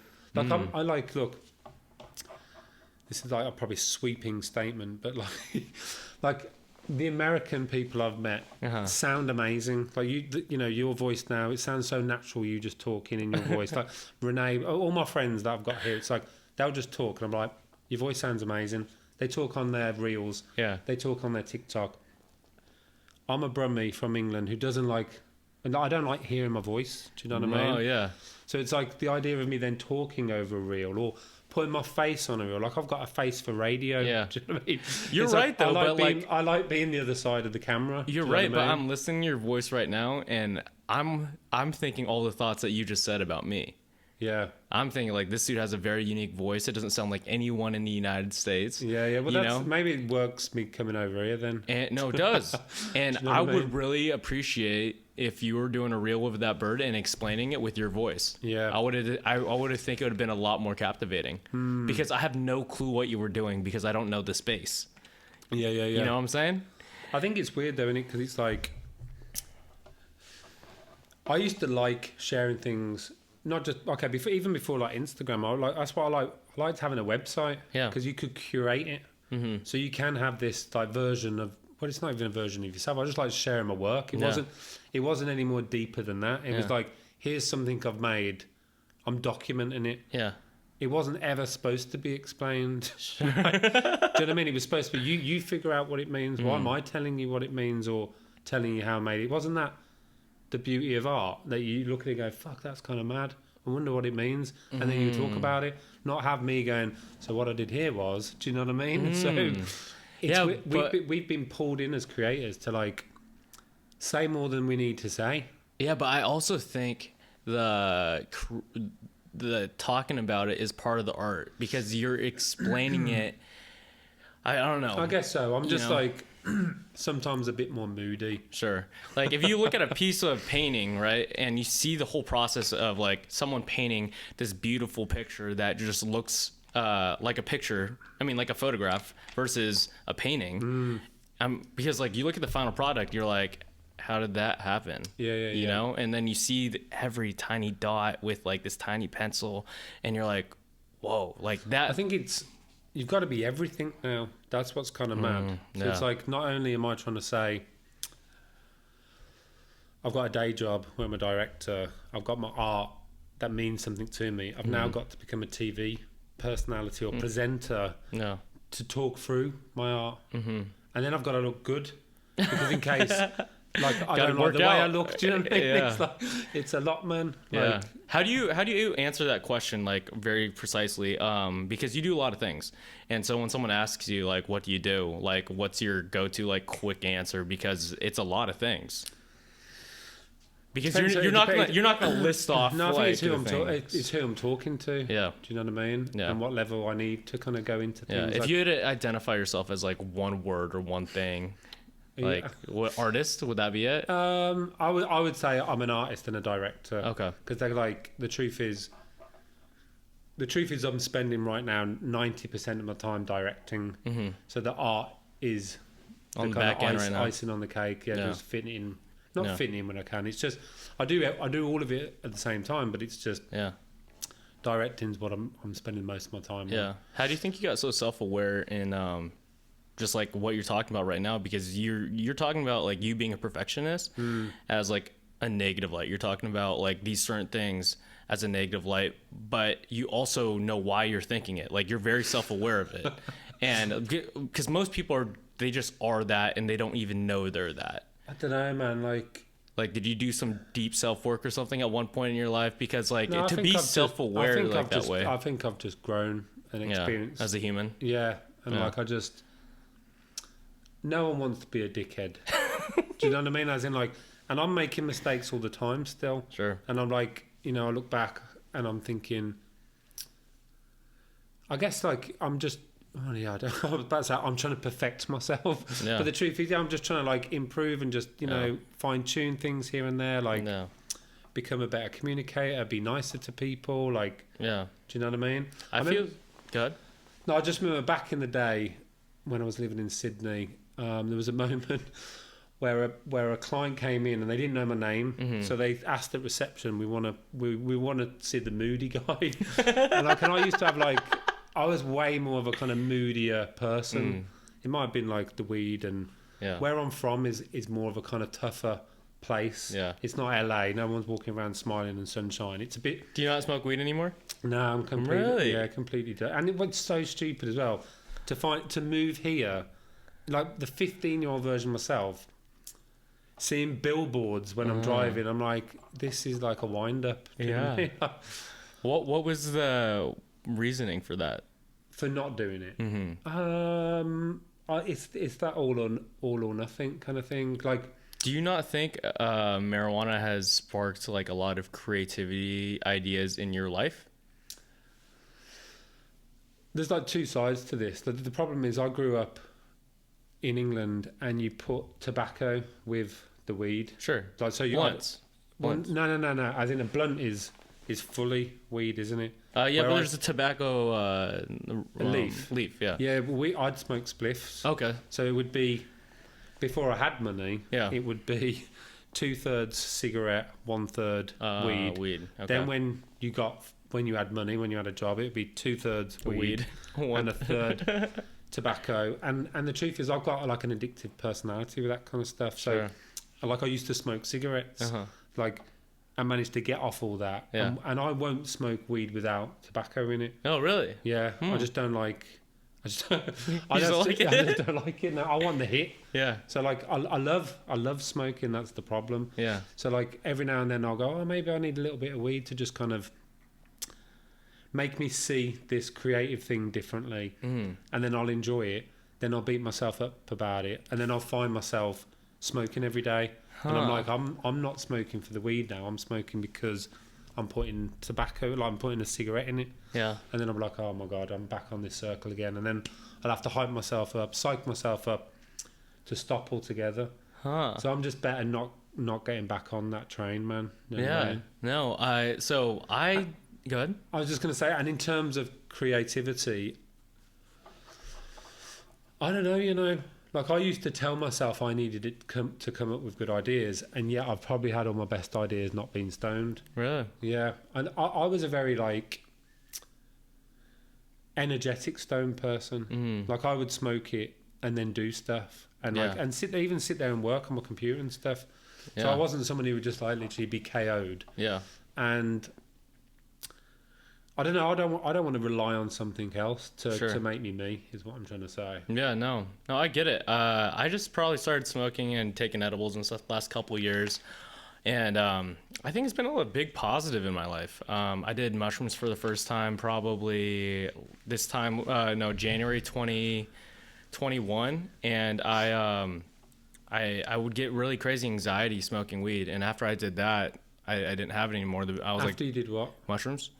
And then since then, now smoking weed, you don't get anxiety? Nothing. Every time I smoked, I would always trip about dying. I mean, it sounds ridiculous, but life is short. Do whatever you want to do. But I would always think these thoughts, these trite thoughts. Yeah, no, man. What do you mean, die in the moment?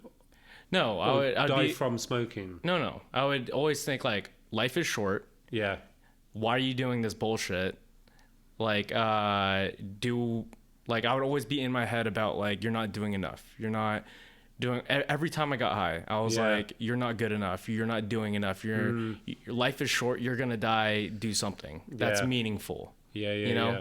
And then after I did mushrooms, I was like, just do. See, it's funny because it's like I feel like I used. I don't want to get too deep into all this, but like drugs, to have fun. As in, it was like now. I guess I'm older. It's like we've got this new wave of like how people perceive these things, like the fact that weed's legal here. Yeah, weed's not legal in England. Do you know what I mean? Sure. And we would go to Amsterdam with like 10 mates on a weekend, and that would be us having fun with weed. Obviously, we would smoke weed in England, but it's illegal. I'm I mean, my only experience from mushrooms is sipping too much of this tea. Mushroom tea. Yeah. Oh my god, man! And I'm not joking. It's one of my worst experiences of my life. Oh, really? It ended with me being on a rooftop in Sydney with a really good friend, a French dude called Mathieu. Shout out Mathieu. Spray painting a roof. Yeah. And then we decided to spray paint everything in my apartment as well. Did you wake up the next day? It was beautiful? But no. I didn't. My wife obviously woke up during all that and was like, "What the hell are you doing?" And I'm just like, and I'd pulled out all my white t-shirts from my drawer, hung them up, and we'd been spraying on them. I'm like, "So we're making an art gallery show and all." And then when I finally started coming around, I was like, "Oh my god, what have I been doing?" I remembered I'd tagged Fury on the wall of the local police station. You're lying. No, and I've got a Fury tattoo, and I was putting two and two together and getting 25 or whatever. Yeah. And I was like, they're gonna find me, and went in this massive paranoia. And I was like, you know what, man, mushrooms ain't the one for me. Not the one for you. I mean, I had a misspent youth. I was partying and having fun, and it was amazing. Yeah. And like I've got a deeper appreciation for music and. Yeah. Because of it. 100%. I needed all that stuff to enjoy what was happening. Yeah. It was. I mean, I feel like to also enjoy what you're doing now. Yeah. True. You know, that's just a different season of your life. I guess so. I think music's different now. You can look at art and still kind of take in enough. But then I don't want to be on here promoting doing drugs to listen to music. Sure. But the truth is, like, that changed the way I saw things and enjoyed that time of my life. Yeah. Why do you think people pay so much for art pieces? Why not? Because, in my opinion, if you look at it objectively, just a picture that someone painted, it's just this skull that this dude designed. You're looking at it objectively, right? Yeah. And it's... why are people buying your spirits? Yeah. I mean, it's to make a cocktail. It's all the wrong way around. Yeah. Maybe things that are cheap shouldn't be cheap, and maybe things that are expensive shouldn't be expensive. I mean, like, you're not just buying... I've heard this line before, so I didn't want to say something cheesy, but like, you're not just buying that piece of art or that piece of design. You're buying... Well, with me, you're buying 20 years of getting to that point to be able to create that thing. No. Do you know what I mean? Sure. So it's like, and why not buy that stuff? Why shouldn't it be expensive? Like, furniture's expensive. Like, no, well, beautiful things are expensive. Yeah. Man. Yeah, but like, you look at a couch, right? And it's like a $50,000 couch or a how much is a $50,000 couch? There's some couches. Yeah, no, I know. I'm saying, like, I ain't there yet, man. Maybe one day. You got, like, look at restoration hardware. I think the cloud couch is like 20,000 or 10,000, something like that. And you're just like, that's a lot of money for a freaking couch, right? And then, or a painting, right? Yeah. You're just like, some paintings go for millions of dollars. And why is it so expensive? You know, like, I just think there's a bad distribution of wealth, isn't there? Because it's like, everyone should be able to enjoy good things. Like, you know, there's enough money to go around, man. No. Like, do you know, we should all be able to buy what couch we want and what piece of art we want. Yeah. Like, don't be telling me that I need to make my art cheaper, man. I'm not. No, I'm not. That's not what I'm saying. No, I'm joking anyway. Yeah. I mean, I kind of like the fact that art is expensive. Yeah. I think it makes... I mean, the truth is, it gives it value, isn't it? Yeah. Do you know what I mean? Yeah. I'm just saying, like, I guess my point was... I guess it makes it... What's the word? Not luxury. That's the whole point. If it's rare, if it's expensive, if it's hard to get, it just adds, I guess, like another layer or like... This is the thing, I am always assessing what I'm saying. Sure, yeah. I was about to say, it adds like another layer of appreciation to it, but then that's kind of shit, because just because it's expensive doesn't mean it's good. That's what I'm saying. Like, sometimes I feel like just because it is expensive, that people value it as good. But then there's artists that I love their work, and it's expensive because everybody wants it. That's the other side of the coin, you know? And there isn't that much of it made. Yeah. So then it's like, well, then it makes sense. I guess, again, it's just taste. Because we might be both saying, why is that thing so expensive? And then we turn around and go, I'll pay for this one. Sure. Because I like this one. Yeah. Do you know what I mean? Yeah. Do you have any, I guess, like, vision? Because, like, growing up, you were just hungry. You still are hungry and doing all these things, like achieving, like, all these things that you already, like, wanted to do. And you've kind of come to a place where you are that. You are that artist. You are that art director. You've moved to LA because you always wanted to live here, right? Yeah. And you've done those things. What's like the next steps? Like what's next for Mr. Filfury? I don't know, man. Like, again, maybe to an outsider, I've achieved the things I wanted to achieve, but I still feel like I've just dipped my toe in certain areas. Truth is, man, I'm still like hungrier than ever. Like, I want it all. Yeah. like there was a time when I wanted to make car commercials. Yeah. And now I've made a few car commercials. I saw your Rolls Royce one. Yeah, and I loved making that. Yeah. Like, and I want to make more of those things. It's like I feel like I've just begun. And then I always wanted to make music videos. Yeah. But now you're doing that. And now I'm doing that. But now it's more like trying to figure out how I can do more and how I can do it with the people I really want to do with. Do you know what I mean? Like artists and musicians that I want to work with, collaborate with. Truly. Yeah. Do you know what I mean? And all those things take a lot of work, and like definitely here, like networking and getting in the right situations. In it doesn't just come like that. Is what I'm trying to say. Yeah. So like, even though I've got like this back catalogue of work, I'm now here to kind of continue to grow that and push things. And the fam fury. Yeah, I mean, I think I mean, the truth is, like, what's next is the next generation. Yeah. Do you know what I mean? Whether it's like my kids, but then it's even like people who are 10, 15 years younger than me. Like, sure. I love helping people, and I want everyone to be succeeding and doing the best version of themselves. There's a piece of pie for everybody out there, for sure. Exactly, man. I've just started a new thing called Untold Studios. Untold Studios? Yeah, it was shout out Untold. Come on, Untold get Studios. them all in. It's a London company that have been around for like 3 years, and they've made some crazy music videos, like the best music videos. The music videos I want to be making. Sure. From everyone from kind of like more underground UK acts and UK rap and grime to Adele and stuff like that. So they've got a big spectrum. They have, yeah. And then they've done massive visual effects for kind of film and TV. They've done all the visual effects in like The Crown, that was on Netflix. And they've just recently done all the visual effects for The Sandman, which is a new Netflix show as well. So they asked me to creatively lead the LA studio. So, nice. So congrats. It's a really cool time. So now, like, I'm still directing my own things, but now I'm creative director of Untold. a new thing. A new thing here. Yeah. So this is the first like US office for Untold, and that's like a mad new journey, man. Because I'm trying to hire and collaborate with younger artists and people who have no experience of the industry, and and trying to kind of get them motivated and find where the most talented people are and jam together and make fucking cool shit together, man. You know what I mean? Help them grow too. Exactly. Why do you think you get so much joy out of helping others? Because I'll give you an example. For me, like, I've personally trained like a lot of clients in my I think 7 years of training now, and I've had a couple really good successes. Like I have a gentleman who was around like 6'5", around 350 pounds, like big boy.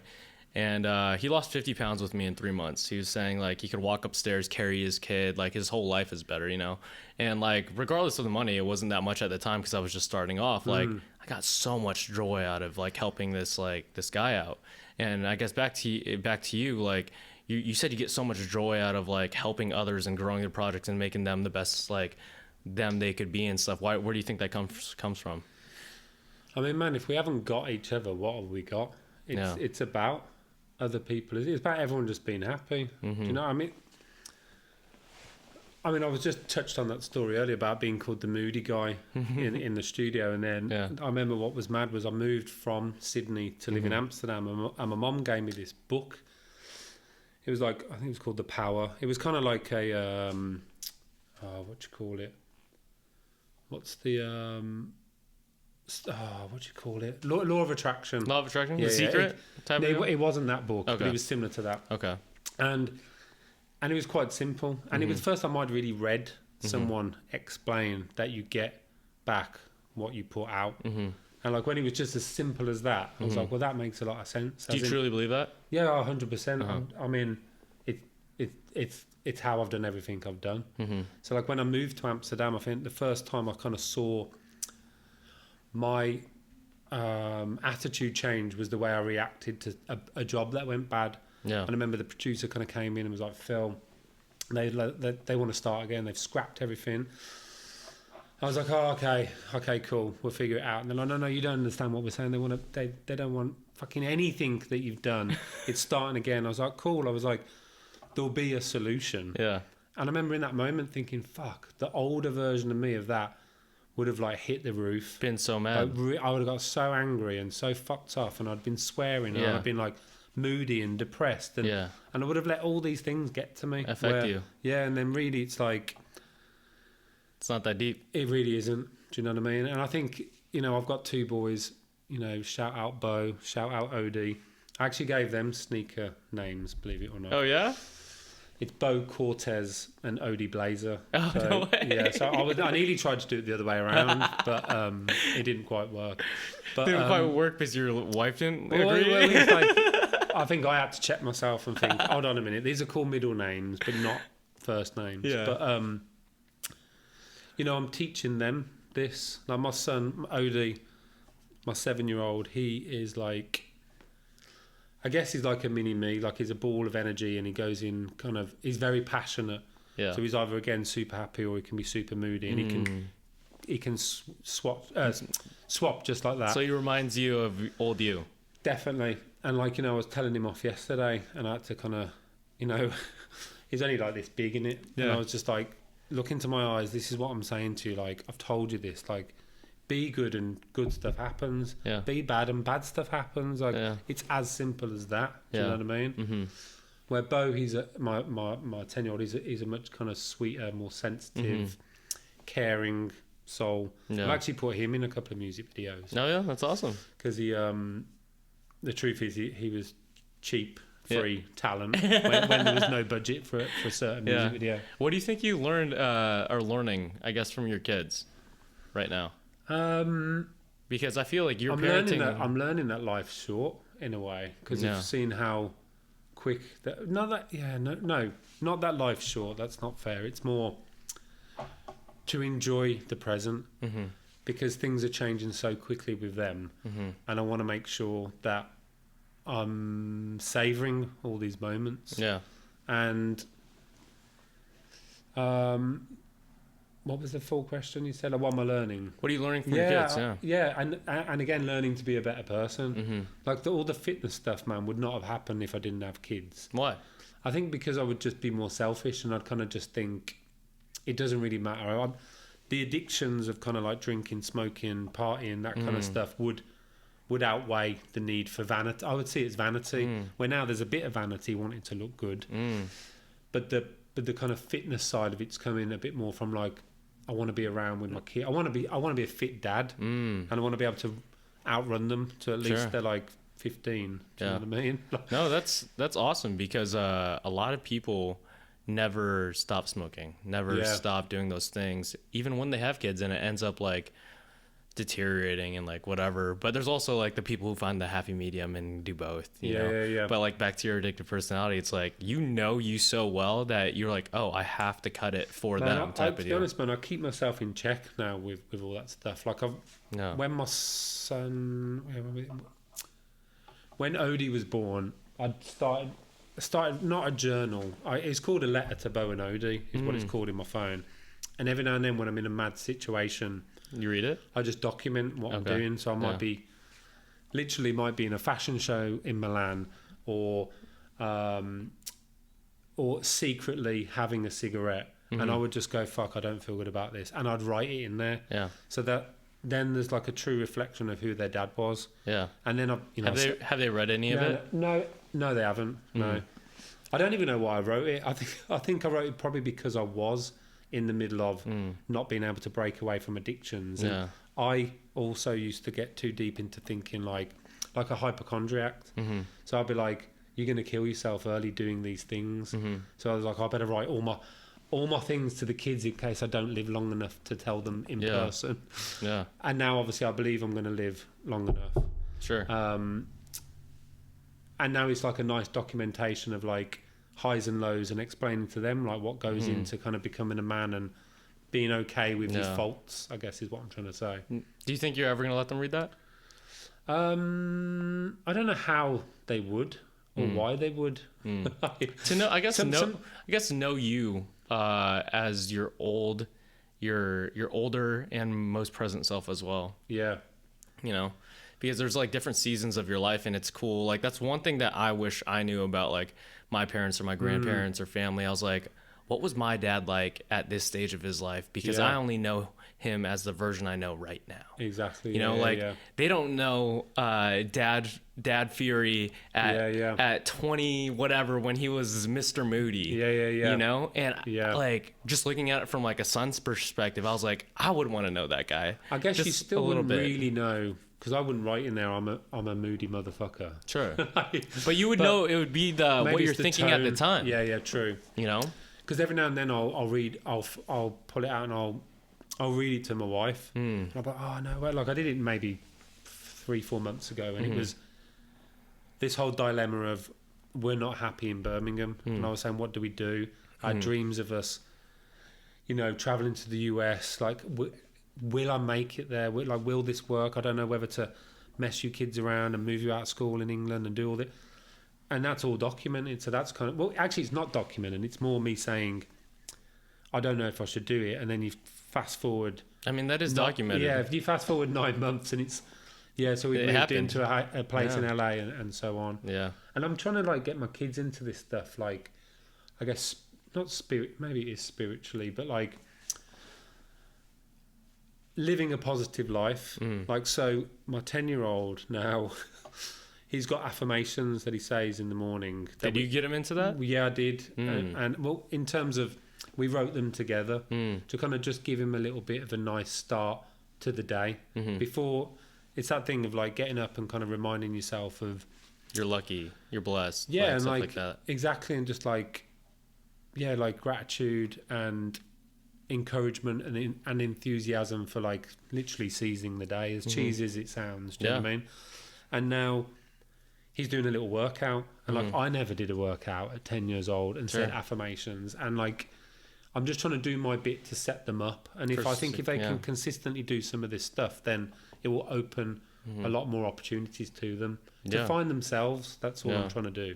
Do you have any affirmations that you do, or do you meditate at all or anything like that? I used to meditate. I got really stressed at one point in my life and was kind of spinning out a little bit. And then I was mentioning before, Matthew, he'd become like a guru, a meditation guru or whatever. Yeah, a meditation guru. Yeah. And he'd always been trying to get me into it, and I never had. And at that time, I'd already left, and I was living in England. I was diagnosed with this thing called Meniere's disease. I've heard of it. I don't know what is it again? It's like brain fog and dizziness, and like it's kind of like anxiety in a weird way. So it's all these things of like you not really being in control of you. Yeah, and that was very fucked up for me. Like, I need to be exactly in control of myself. Do you know what I mean? And so I started running. I went and learned how to meditate, this Vedic meditation. What type of meditation is that? Transcendental meditation. Okay. So what does that consist of? You get given a mantra. And you kind of say it over and over, and then you kind of drift away, which is kind of nice. And I consistently did that for maybe like 6 months. Twice a day. Yeah. And got myself in a much better place. And then every now and then I'll do it. But the truth is, what happens is now I'll do it and I'll fall asleep and I'll just have a little nap. Yep. Do you know what I mean? Yeah. But that helps too. I think you might just need the nap if that's the case. That's what I'm saying. But, you just go. But that's the thing, man. I'm getting up at like 5:30 every day now to do the training. That's beautiful. And I think that's now become my meditation because, I mean, I'm preaching to the choir here. Like you're into fitness, but for someone who's not like religiously doing fitness for the past 20 years or whatever, now I'm trying to do it, I'm finding that in that hour that I'm doing the workout, I can't think of anything other than the workout. So my brain is actually switched off on all the other things that I've got going on. That's awesome. So it's actually a moment for me to be like free. Yeah. Do you know what I mean? That's awesome. That's probably the hardest thing to do for any individual, because like I'll have clients who like they'll get a text and it's about work, and then I'm using it like, as the opposite. I don't want to know nothing about work. Yeah, during your yeah. What do you call it? What do you have any advice for, like, I don't know, like 15-year-old like Filfury when he was like the misfit at this like whack ass school that he didn't like fit in with? Because like there's a lot of people out there who like are creative, who are the guy who doodles on the sheet during like math class and like feels like the outcast and that they don't belong and they don't know what to do, you know? I guess it's like knowing that you are worthy.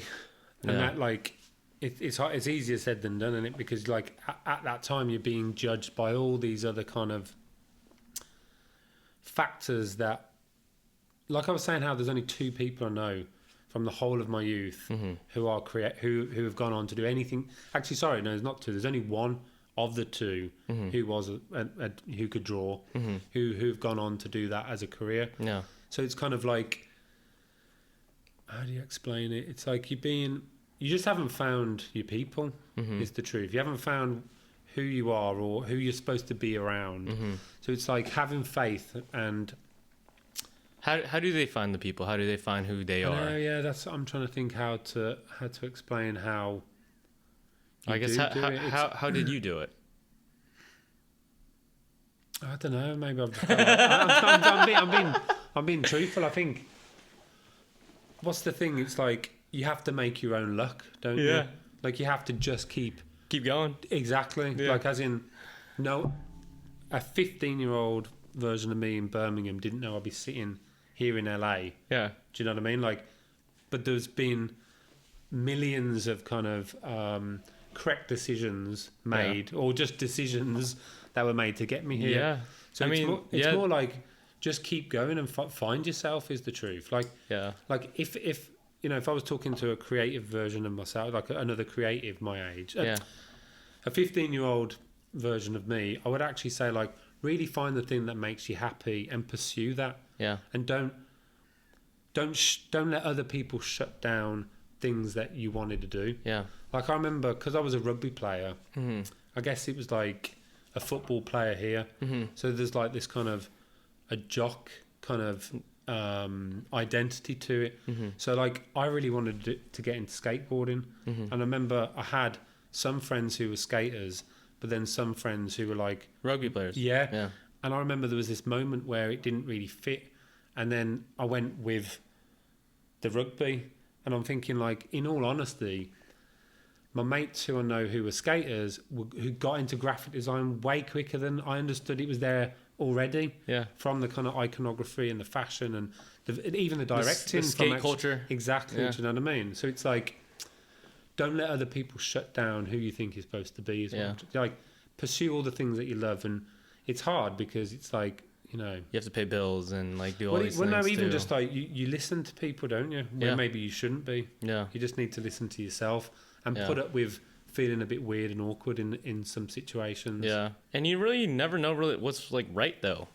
Yeah. Like during the moment of like that game time decision, you're like, which way do I go? And then like, and you know what, the people that, I don't want to be dissing any old friends, but like, you know, there was people that I thought I was supposed to aspire to be like, because I thought they had their shit together, and they've stayed in my hometown.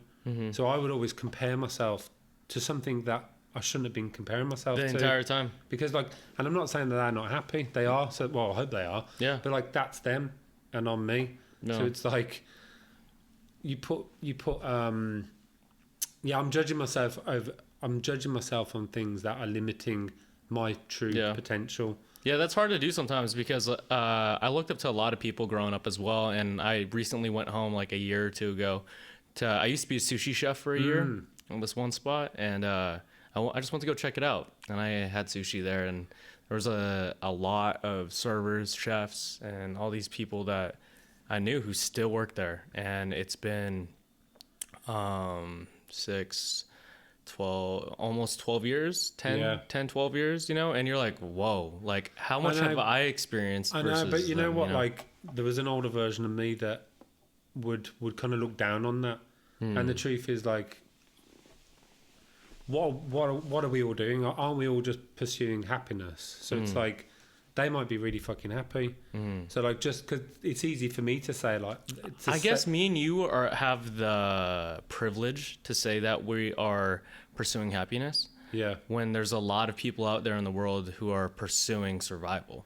Yeah. You know, you're not seeing people in like Africa trying to just get some food, or like the homeless dudes downtown LA who are suffering with mental illnesses and stuff like that. You know, they're pursuing survival. Yeah. You know, I guess what I'm saying is, don't look like it's easy to think. What am I trying to say?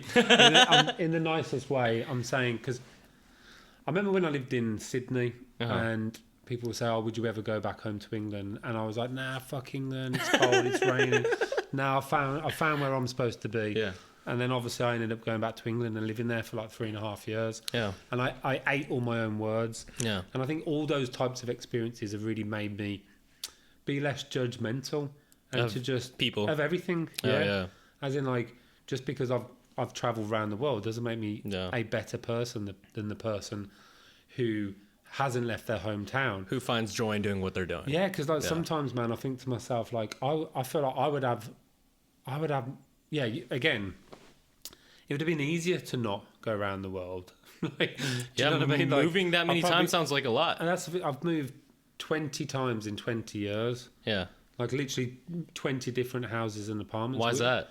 Just because there's always been a reason to kind of move, basically. Yeah. Like there's an opportunity, or like, let's fucking try this. Like, do we want to live close to the beach? Do we want to live in the city? Like, there's a job over here. Let's move country. Like, I'm greedy, man. Yeah. Do you know what I mean? Like, that's tough though. Moving that much sounds like a lot of effort. Mate, it is. And you think how many like deposits I've lost along the way. And that's what I'm saying about, like, sometimes the idea of staying in my hometown, I'd have like paid off a mortgage. Yeah. I'd happily just mow the lawn on a Saturday and Sunday. Yeah. Or hopefully not both days, but you know what I mean? Does that sound romantic to you in any way right now?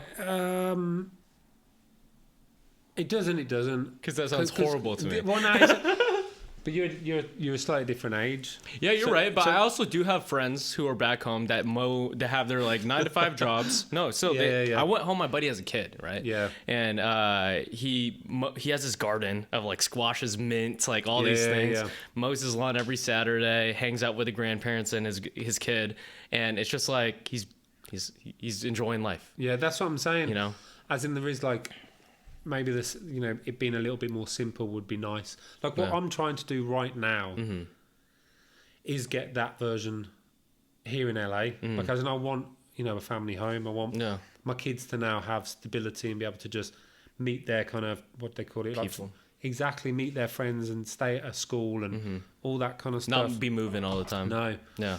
And, you know, it's easy to always say the grass is greener, but trust me, man, I've been all around and in a lot of gardens in it. Sure. I mean? So yeah, I mean, but I wouldn't change it, is the truth. Yeah. And also, you know, the truth is, like, my wife and kids will hate to hear this, but I can imagine myself moving again. You just don't know what's going to happen. Like, I'm saying now, I'm done. You can't in yourself. You see yourself. Well, you no, can. I could. Oh, you could. could. I'm saying, that's what I'm saying. As in, like, I'm always going to be on your feet. You're on your toes. like, on your toes. Experiencing things, like, you know what I mean. It's like I'm hungry because new experiences are enjoyable, and like, you know, I do honestly feel we get one shot at this. So you got one at bat. I want to make the most of it. Yeah. And I love meeting new people. I love experiencing new places. Yeah. I really quite like being the foreigner in places. Do you know what I mean? It's like, it's nice just mixing things up and experiencing different ways. Yeah. What do you think you learned from traveling and seeing the world? And because, like, I'm going to Europe. I'm going to Poland for a wedding next week. And I've never really been out of the country. I'm going to Poland, Germany, Italy, and then come back in 10 days. And, like, I've never been out of the country, you know? Well, going from here to Poland is definitely going to be different, man. Yeah. It's funny because, like, living in England, we've got Europe on our doorstep. Yeah. Yet, I guess maybe I didn't use Europe enough. I mean, obviously, I've been to France, Italy, Spain, lived in Amsterdam, in the Netherlands. Yeah, I remember you said that. I mean, it just opens your mind because it makes you think different. Like that's the thing. That's what I've loved about. How so? Because you don't only think about yourself. You suddenly start. It's like it's not just like a new language. It's like a slightly different version of reality everywhere, and then you realise the world is such a big place and it's full of so many different people. And it just, I don't know. I just find it helps with kind of creative thinking and imagining myself as this person. Like it's only luck that you are born where you're born. Yeah. Do you know what I mean? I'm trying to tell my kids this at the moment. No, it's super lucky to be born in the United States. I'll tell you that. And that's why like discrimination and all these types of things are so awful because it's just luck. It's just you hit the lottery ticket. Here. That's when you're just born here. You hit the lottery ticket. But born wherever you are, and it's not an uncomfortable start to your life. Yeah. Do you know what I mean? Some people don't have that privilege. One thing that is, I mean, it's definitely not equal. You're not born, everyone's equal. Yeah. But in my opinion, maybe if you're in the United States, I believe that you should have like equal opportunity. That's one thing I love about the United States is because that American dream is real to a lot of people. It is, but I mean, like, I don't want to go too deep into all this stuff. But like, I've got friends who. I mean, if you check out Go Athletics, shout out Go Athletics. if you check out the first commercial that I made with them, my mate Renee says this line, and he says, "At birth, our first breath is oppression," and you look at like his community, and you think of the things that everyone isn't born equal here. Do you know what I mean? I don't want to go too deep because like that's the thing. Like I want to keep this. Yeah. Well, that's a whole podcast in itself, isn't it? But like, America's an amazing place. Like I love being here, and like England is no better in terms of like nowhere's perfect. Sure. But like I understand what you're saying. It is an amazing place to be. Yeah. And because I've lived in lots of different places, I've seen lots of different kind of social structures, divides. Divides. And like kind of I guess. Different cultural mixes. Yeah. So like I've been to a place, I had lots of Indonesian friends when I lived in Sydney. Yeah. And that was a complete different mix to where I'm from in Birmingham, which has a massive Indian and Pakistani community and Caribbean community. And then now I'm over here and I've got a huge African American community. Exactly that I have friends in. So it's like I love man. Without getting all deep and hippie, like, I love people in it. So it's kind of like I like seeing how all these things fit together. Yeah. And what's beautiful about it is when we all just have fun and get along. And do you know what I mean? Mm-hmm. Yeah, I mean, I feel like you can learn and take so many things, especially creatively from different cultures. Like everyone's history from like where they're actually initially from in the world is like for so long before airplanes, before whatever, people were just born in one area and they're stayed there the entire life. Yeah. And they learned the cultures and whatever, and the world is evolving. People are moving a lot quicker. This dude's moved 20 times in 20 years. That's what I'm saying. Yeah. What do you call it for sneakers? What has sneakers done just like for because like a lot of your art is surrounded by the sneaker industry? I think that was just because it was an outlet. Like I was just making, like I was a graphic designer who was doing the day job. Yeah. So where I'm doing something for somebody else's brief and brand and all this kind of stuff. Yeah. And I was like, I just want to make stuff that makes me happy. And like, since a kid, I've been obsessed with shoes, footwear. Yeah. So it was like just a natural thing where I'm going to start playing with making things out of my favorite things. Like whether it's a basketball or whether it's a shoe, it's just like textures that are in my visual palette. So I was just using them to create new things. Yeah, because you made like so many different types of. It's a lot of animals, right, and a lot of like insects. It's like symmetrical kind of nature that I'm messing with. Yeah, with synthetic textures. That's the vibe. Have you experienced like a lot of nature while traveling? Like, have you gone camping and stuff like that at all? You know what, man? Like, I love nature, but I'm not like what's his name? Have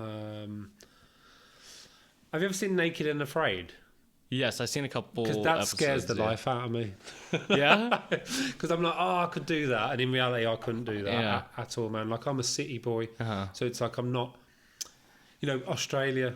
Like I remember that. I think it was on the third day we were there. We saw this fucking huge huntsman spider on the wall. And Like, how big? Like, how big? Like, Your fan? Past my fingers. Okay. So we ran into the kitchen to try and find a cooking pan to put over it, and we couldn't get one that fitted over the full length of the legs of the spider. And I'm just like, where the fuck are we? Do you know what I mean?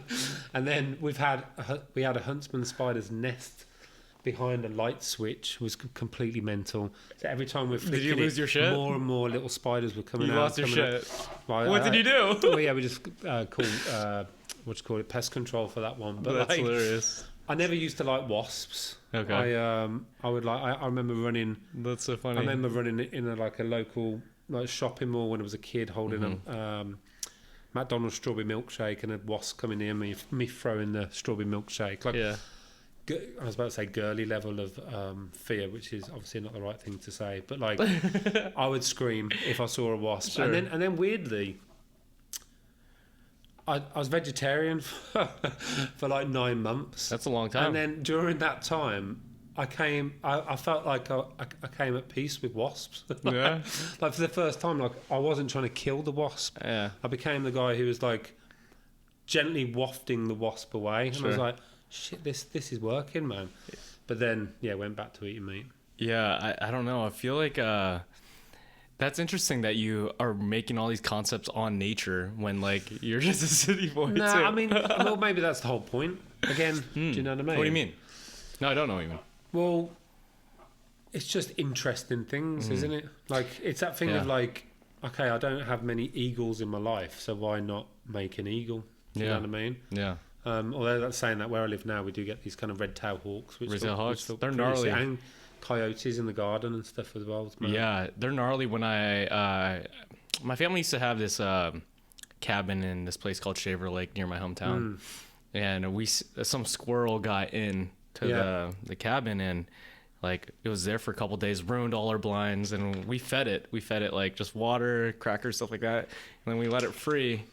And as it's running away, we see this red-tailed hawk come in, sweep and snatch it. And I was like, wow, like, that's nature, isn't it? It's nature, you know. And it's funny I was saying, because like there's some people who just love experiencing nature and not want to see like a cement jungle ever in their entire life. And they live out there, and that's their way of life and living. And it's interesting that you're kind of combining the two in a way that I've never seen anywhere else, my friend. Like, that's really unique. Just on that, like, I like being in the city, but I like getting away. Like, I've been going Joshua Tree a lot recently. Joshua Tree's awesome. And that's cool, because it's like, it takes me a long time to relax, but when I'm up there, it's like, there's nothing to do. There's nothing to distract you. I have to relax, do you know what I mean? So, yeah, it's kind of interesting that. And I was going to tell a really random story then, but involving a dead deer, but I'll leave that for another day. Do you think you need to have those relaxing periods of like you just need a rest? Do you think that's important? Yeah, I do, and I think I need to maybe start taking more of them. Because again, I'm doing a lot at the moment. Yeah. And the thing is, I never used to be this person, so I do give 100% to the things that you care about. Exactly. So the thing is, if I'm giving everything 100%, it doesn't work, does it? Yeah. Do you know what I mean? So that's one thing I've got to find balance a bit more. So I cut down on personal training a lot because I came to the conclusion that I was helping other people get better at the expense of me not getting better. You know? And I feel like doing a lot of things is dope, and a lot of people like will I don't know if you get it, but like a lot of people will criticize me for like, you should do less type of deal. And I was like, but I also like doing all the things that I'm doing. Yeah. You know? So why should I do less? Yeah. Why should I take that time to relax and like do those things when I enjoy every single thing that I'm doing?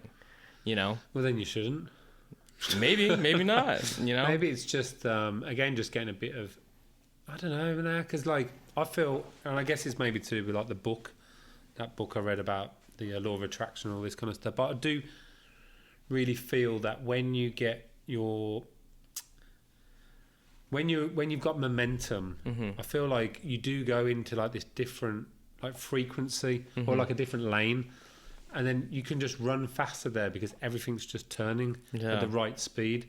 Where if you're not, if I'm say I was to stop everything, and then I put one or two things back in, I'm going to just kind of do this. Yeah. Where if I've got everything in there, I'm just firing. Do you know what I mean? So firing that's what I'm saying. Like I'm up to speed, so I'll just keep running at that level, and I'll get everything done.